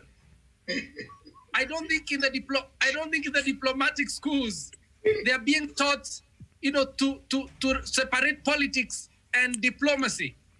We need now politics and intelligence. Pardon me. We need to depoliticize our intelligence community, so that our intelligence officers will not be thinking like politicians. Politicians think about the next election. Intelligence officers think about the nation. They think about the republic. Their vow is to defend the nation, not the regime, not the government. Even if governments change 20 times, the National Intelligence Network, military intelligence, and officers of security will never change. Their vow is to the republic. But now our intelligence officers, our republic, our military, leaders, some of them are beginning to get political in their heads, so that they no longer want to carry the heart of the nation to the center of the negotiation, so that we are losing. How do you explain, Dr. Matanga, that we almost, except for your intervention, Dr. Matanga, we almost lost the maritime case. And God in heaven has been so merciful. He has also sent COVID-19 pandemics to help us again. The ruling was going to be this week. They pushed it again. I don't know for how long. Retired Major. Retired Major. Are those God's mercies? If the ruling was going to be next week, yes. We had already damaged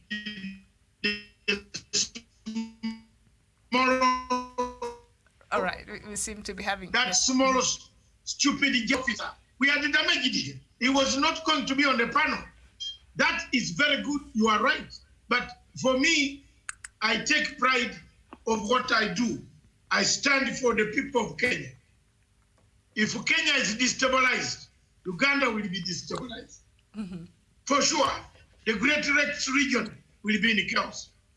Therefore, for us, this question of Somalia and this question of Somalia and Ethiopia denied, saying we don't know these people.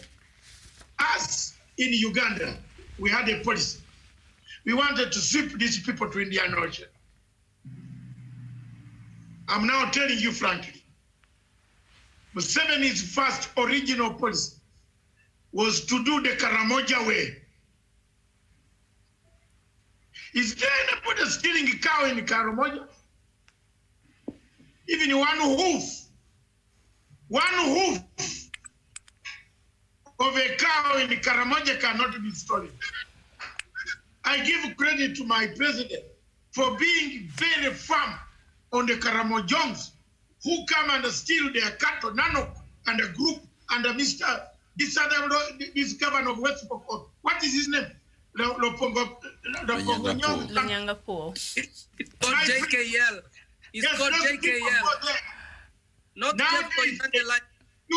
nowadays they go across to Karamoja, drink beer very nicely, sip it nicely, no bodyguards, no gun. As soon as they cross the border, they mount 014. 014, the one to escort them up to their homes. So, That time has come for Kenya to take on this type of stupidity, that the planes cannot be shot anyhow. And these are Kenyan planes. There's no Somali who has a plane of that nature when they don't have even a toilet. Yeah. Time has come for me. I am different commander. We do. That's it. That's it. You know what it means. That's it. If you allowed us to push this guy to Indian Ocean, there would be no problem now. That's what Museveni wanted. He wanted to push people. Then now select the good ones to come. That's what Museveni did in Karamoja. Museveni said, if you don't show me your gun, where your gun is, wallahi, you will not go back to your house. So, Doctor, this is the second time that we see a plane that is owned by a Kenyan being shot at in Somalia, and I don't know if we are by Ethiopian side. And the first time they came out and they said yes, we did it, and now we see it is happening the second time in a month. It's just a period of in May here. So perhaps is it time that Kenya and Ethiopia engaged perhaps in a more robust diplomacy, because there seems to be a problem here. Should the two countries start engaging in another level and try to see where is the misunderstanding, what is really happening, and how can we get to a better place? Wait, let me tell you. Yes. Military war is a form of diplomacy. Actually, war is a form of diplomacy. So let's go to the next level. our troops should line up now along Sector 3. And we tell Ethiopia, we need an explanation because our foreign affairs secretary is watching videos in our office. She's not doing her job. Oh. Yes, and Major retired Bijue, maybe perhaps just to add on what Miriam has said. She's not watching videos. She must, you know. She's working, all right. Omamo is a hard-working person. Yes. I don't know No. She's hard working at watching videos. No, let me take control of this debate. She's new to the ministry. She's trying to work her way. Yes. Boss, I agree with you. You are paying, but she's a very good activist. If you know Omamo, Rachel Omamo, she's one of the best activists. When she starts talking with her English, it is her English that makes you run away out of the hall. We went with Madame Omamo to the United Nations ICC assembly of state parties when we were defending Ruto on Rule 68. When Ruto had told his lawyer that I should not step there. And he took Kunjiri, but I entered because Kunjiri had no card, no identity, which zero. Matanga had identity with radio call. I entered with radio calls. So let people not play with me around here. I entered with radio calls in the summit. And the Madame, hey, you don't joke with Rachel Omamo. Rachel Omamo gave a speech, resolution by resolution. Wow, the audience went wild. The whole audience stood up. That's Rachel Omamo for you. She has very good English. Calm, well organized, delivered the blow. After I had destroyed Gradio Otieno's t-shirt, tore it to pieces, and caused commotion. The chairman said, that man is correct. Why did you wear the t-shirt to come here? To insult Uhuru Kenyatta and Ruto. Omamo is a very good person. She is able. When you give her the microphone, she can eat you. But the problem is, you know what they call uncoordinated troop movement? In the military terms, uncoordinated troop movement. These guys shoot the friend shoots the enemy. The enemy shoots the friend. It's uncoordinated. It's friendly fire. There are people in the ministry, yes, who are not doing maybe the best we can do. And that was my question, Doctor. I was just asking because these are two incidences that have happened in a month, and it is disturbing. So perhaps is it time that Kenya and Ethiopia try to engaging, a robust diplomacy so that we see what is the problem, what is the misunderstanding, what is it that we're even fighting about, so that it can be fixed moving forward. This aggression, it has been consistent, and it is time perhaps the two countries started to talk about it. You want me to be very honest, Miriam. You want me to be honest? Just cut it the story short like it is. The dam. The Grand Renaissance Dam that Ethiopia is building. And it has started filling up. And Egypt is having a problem. Yes. Ethiopia suspects that Kenya is supporting Egypt. Someone has screwed their mind there. You have not seen that if Egyptians, as we speak now, the Jew will tell you there are more Egyptians in Mogadishu than there are in Cairo. Sorry, what? How is that even possible? The other man on Friday said, Jubilee loved you, but we loved you more. So they are more. But Kenya has not been party to this. Yes, it's the dam. There is suspicion. Ethiopia thinks Kenya will back because Kenya is part of the Nile, that basin, the Great Basin Nile Basin the Great Dam, Lakes, and yes. those countries.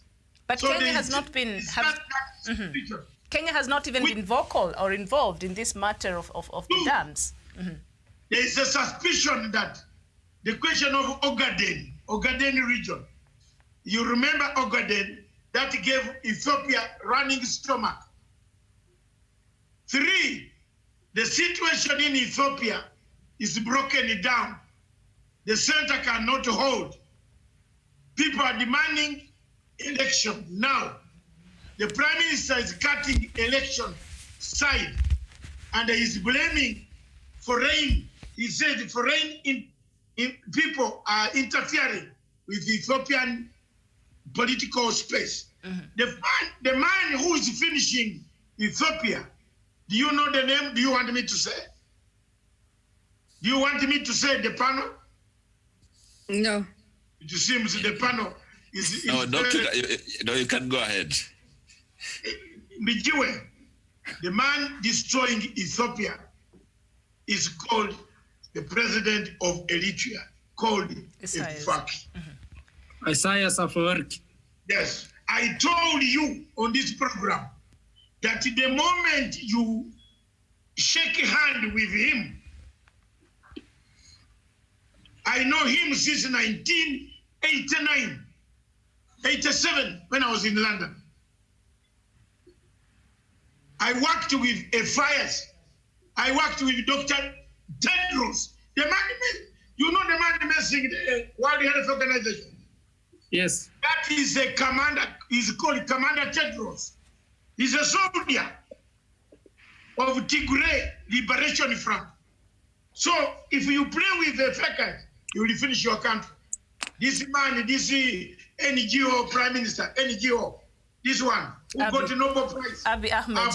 But that's what I've said. If these are the issues surrounding this misunderstanding, can now this perhaps Kenya and Ethiopia start talking about it so that this passive aggressiveness or this outright aggression can be curtailed, should not go further? I don't think they are going to talk. Let me listening to talk. But Yes. they will listening the to is not Dr. even for Matanga. talking. He's for guns. Listening to Dr. Matanga. Yes. If the problem is the dam on River Omo, if the problem is Ogadenia, if the problem is elections, then why is Ethiopia trying to bully us for their problems? In fact, Kenya is the elder brother, and as an African, I know our elder brother is treated with respect. With respect by the other siblings. However, there are some siblings who think the elder brother is too much, and so they begin to form cartels among themselves to destabilize the elder brother. The elder brother's business is to stamp his authority. Seriously, if the issue is River Omo, the dam, then Kenya should pronounce itself on that. Ourselves on that, and we should make our standards clear. If we are standing with Ethiopia, we should say it. If we are standing with Egypt, we should say it. If we are not standing with either, we should say it. Why is our diplomacy so passive? Because our technocrats, as I said, are busy stealing money. Right now, they are thinking of how to steal COVID-19 emergency funds. They are not they are not thinking strategically. They are not thinking strategically about our country. That is why, for almost 5-6 years, the problem in the maritime was going on. In Kiswahili, we say ilikuwa inatokota, like food, boiling in a pot. Nobody among our technocrats, nobody even told the president we are about to lose this case. The case, and the Somalis were very shrewd. They ran to ICC. They used an ICC-based Somali judge. They were pushing this case to ruling. And every time we wanted to talk, they said, no, we want ICC to rule, because they knew the plugs they had pulled in ICC. Why are we playing the weak brother? We should deploy our military today in Sector 3 and wipe out those demons that brought down our 2 aircraft recently. KTF should sweep that thing. We should be talking when our boots are on the ground and we have put a finger on their face and telling them we don't give a damn. You can go where you want to go. We are the regional hegemony. This Tanzania problem, Magufuli is bullying all of us in this region. We should have stamped the authority so firmly for him until he thinks. Now, I had Magufuli say in a meeting. Magufuli agreed to diplomacy. Wait, sister. Yes. Magufuli stood up with his microphone. He's a darling of the microphone. He said, Rais wa Kenya alinipigia simu. Just imagine. Who should have been calling who? Was it Uhuru to call him or him to call Uhuru? He says, Rais wa Kenya alinipigia, like I'm so important, the president of Kenya had to call me. Why are we playing weak diplomacy? Our meekness has become our weakness, and it sucks. It sucks. It does, but also I think with Tanzania it was a misunderstanding, and I'm happy that is being worked out, because a lot of people are being affected by that. And no, at what expense? At what cost? Why are we resolving that conflict by selling our respect? We should have sold it by what? I am a student of realism.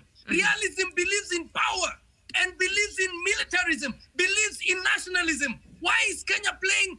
We are playing to the script of liberals, the idealists. It can never be ideal. We must make it real. Okay. All right, yes. I have now come in to check the situation. The truth is this. Pain is painful, but it cannot pain us beyond the Rubicon. The issue of Somalia has crossed the Rubicon. Time has come for us to address it.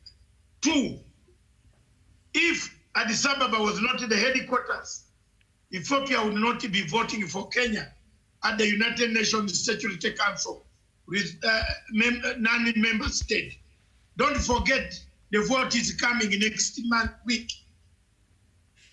Have you heard me? The vote is coming next week. For the United Nations, Yes. members. And Djibouti, Djibouti, my is God. on our case. I don't know how this man is going to talk next week. It will be very bad. Juliet and the rest and all of you will shout. But I've told you to prepare your stomachs for very bad news. And good news or bad news, whatever. Now, on the question of Ethiopia, why there is trouble in Sector 3, is because Ethiopia, Eritrea, and Somalia, they have decided to unite to strike a deal with Al-Shabaab. You wanted a bombshell, get it. Wow. So the meetings have been taking place in Doha and Asmara. Where the same meetings with the, what do you call them, Taliban has been taking place in Doha as well. You want me the hotel? I can give you the hotel. So Doha is the that's where all these. So here we are. We have to be careful. If the ministries don't know, let them know from me. Those meetings have been taking place. And in Doha, under the cover of COVID-19, Kenya has become a target, a hostile target. Now it is no longer a friendly target. A friendly country is a target. So some sections of the Somali government, through Qatar, are engaging Al-Shabaab. So get it, go home, sleep nicely when you have known there is an engagement. Can I tell you why? When Kenya proposed for Al-Shabaab to be put on terrorist list, ladies and gentlemen, they refused. Which country was the first one to refuse? The U.S. America. America, yes, America.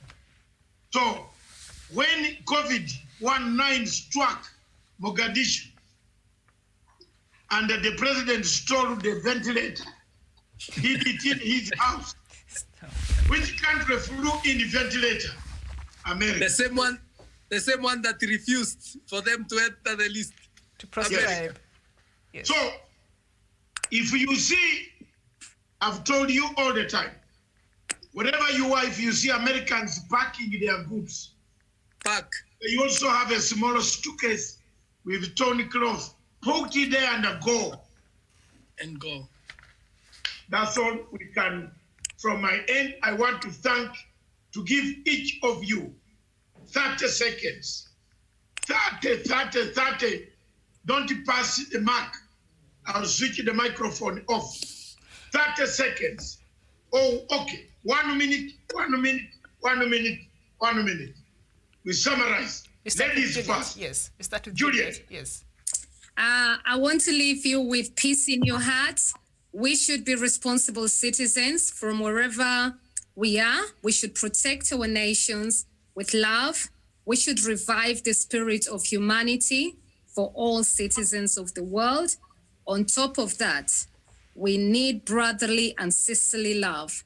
So I leave you with Africans Day, Happy Africa Day and happiness. Let us make our forefathers proud and remind ourselves what it is those Pan-African fathers would have wanted and expected of us. May we sit in the same tables and respect our nations and come back at the forefront and begin to improve livelihoods for the people of all our African countries. Thank you so much for having me in your show, Dr. Matsanga. Thank you very much, Juliet, for sparing your COVID-19 time hideout in London, wherever you are. Tomorrow, you will give us update about the figures in London, how many people have been released, our beds, our conditions. Get those, all the weather. May I also thank the Guardian newspaper yesterday. I was in the Guardian newspaper. The headlines. I saw your article, yes. Yes. I saw your article. May I thank the Guardian newspaper for having me in their paper. So thank you so much to Gideon and his work project and every single person who is staying safe. So stay safe, keep well, look after each other. Gideon who? He's the photographer who took. Not you talk about Gideon. Medal.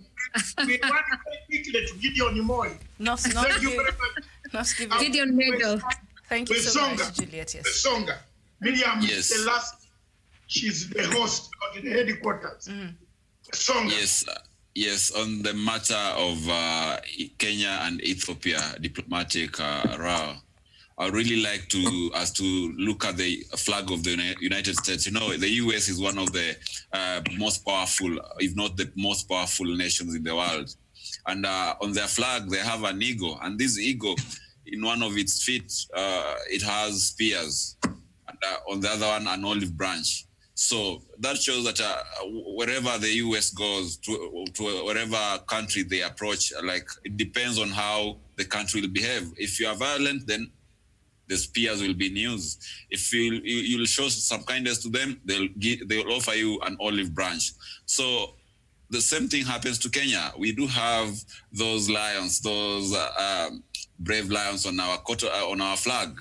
So Ethiopia need to be told off, and they need to know that we as a country, our meekness does not necessarily mean that we are weak. We should be able to show that we are strong as those lions on our flag. So really a decisive action need to be taken, and we really need to protect our sovereignty as a country. Retired Major Binjiwe. Thank you. First, it's such an honor to have been on this platform today with my colleague. Are you there? With my colleagues from London, Dr. Etsonga Nairobi, Dr. Matsanga. Let me close also by, just repeating what we spoke earlier about the situation of food distribution in Kenya. I hope the Kenyan politicians stop playing politics with our lives and decide that in the case of, giving donations, they will follow the laid down guidelines. Pass the food to the national government officials who will pass it on to the people you want. Even if you want to give a certain area, they allow you to recommend where you want your support to go, but it's them to take it there. That is what other leaders have been doing. And then I hope the Directorate of Criminal Investigations go into the bottom of finding out who poisoned the people, who gave people. Okay, we know who gave, but why? And hold them accountable and array them in court. let them answer for their crimes against humanity, against the people of Kikuyu and Stare, for giving them food that is poisoned. We don't care your status. If you mess with our national security, with our lives, you'll be charged, whether you are who or who. And so I hope Kinoti will not shudder this time. Thank you. Okay, Miriam, then I finally close it down.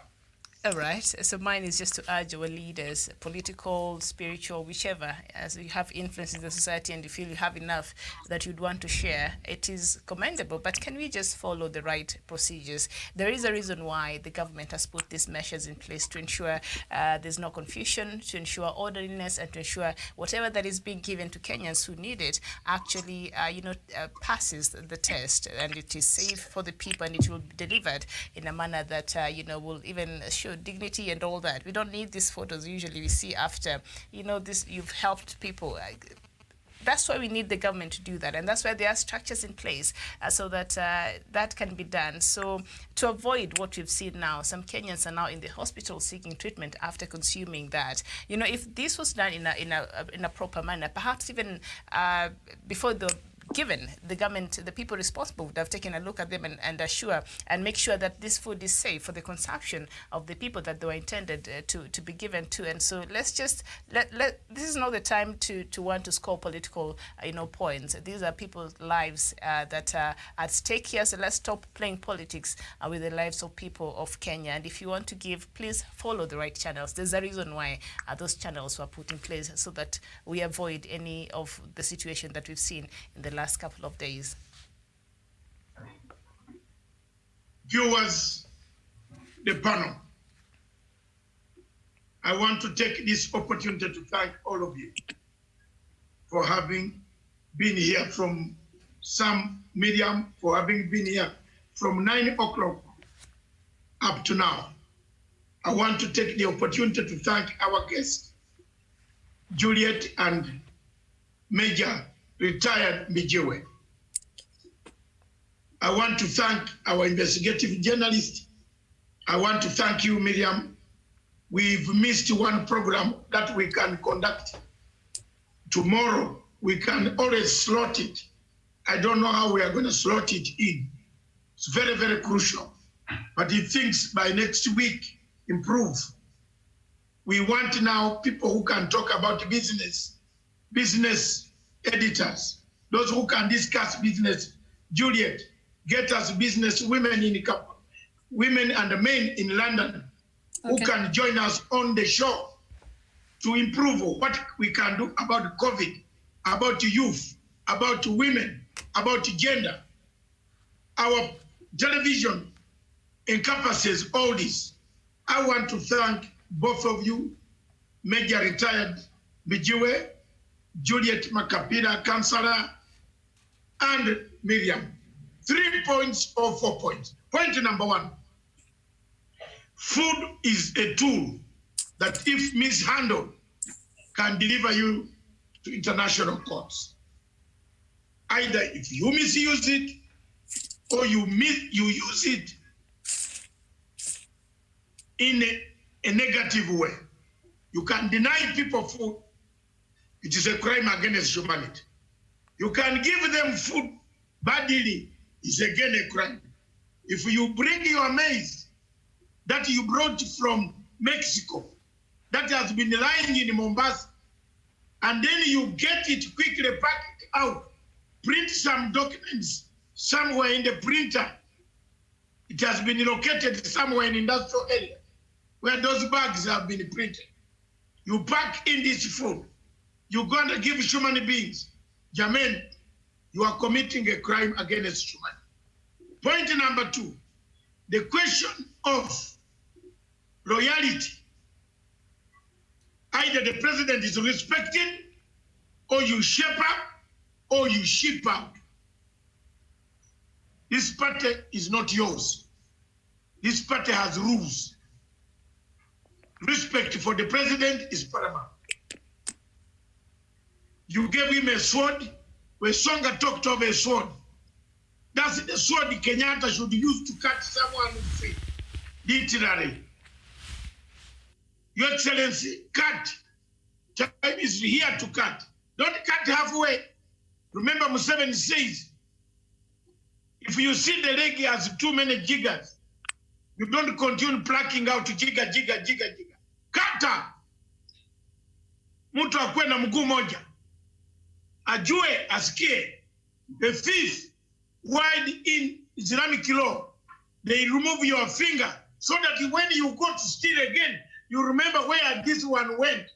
You can't take the money. Third point, radicalization of the people that we are trying to pacify. Time has come for Foreign Affairs Ministry to look at the prospect of how we can do this diplomacy or allow the military to do the diplomacy. I think we agree on that point. People are fed up. You can't shoot people's plane every day. As if we are women, you walk over us. If the women in these days want a gender, you can't walk over women and beat them anyhow. Some women can beat you up. So time has come. Kenya is not a country you walk on, go back and come. Then above all, come and eat our food. Yes, eat Kenya's food. At least me, I can share because the food comes from Mbale. So Bijiwe will not say, I'm eating it for free. It comes, the carrots come from my place. And the last point is radicalization of the children. Please. Juliet, help us in London. We shall be sending you all these articles to publicize these articles in The Guardian. I believe you and I and us can work very effectively to make sure that we blacklist people who are radicalizing this younger generation to grow up in gun-trotting bonanza. Thank you very much, my panel, Juliet, retired Major Bijiwe, Daniel Wesonga, lastly and not least, in the yellow corner, the best of my anchors. And when I say this, Bijiwe is laughing. What do you mean? She is one of my best anchors. Yes. Yes, mustard seed. Mustard. All right, doctor. You remember, by the way, you people go and get this book, The Sowing of the Mustard Seed. Yes. By President Yoweri Kaguta Museveni. You will find on page 53 of the book, The Sowing of the Mustard Seed, the Fury of Violence of Fenton Vance. If that fury is not creeping in Kenya, Bijiwe call me tonight and tell me you are right. So, on behalf of Punchline Africa Television, this station is for Africa, with Africa, by Africa. Ciao. Aso.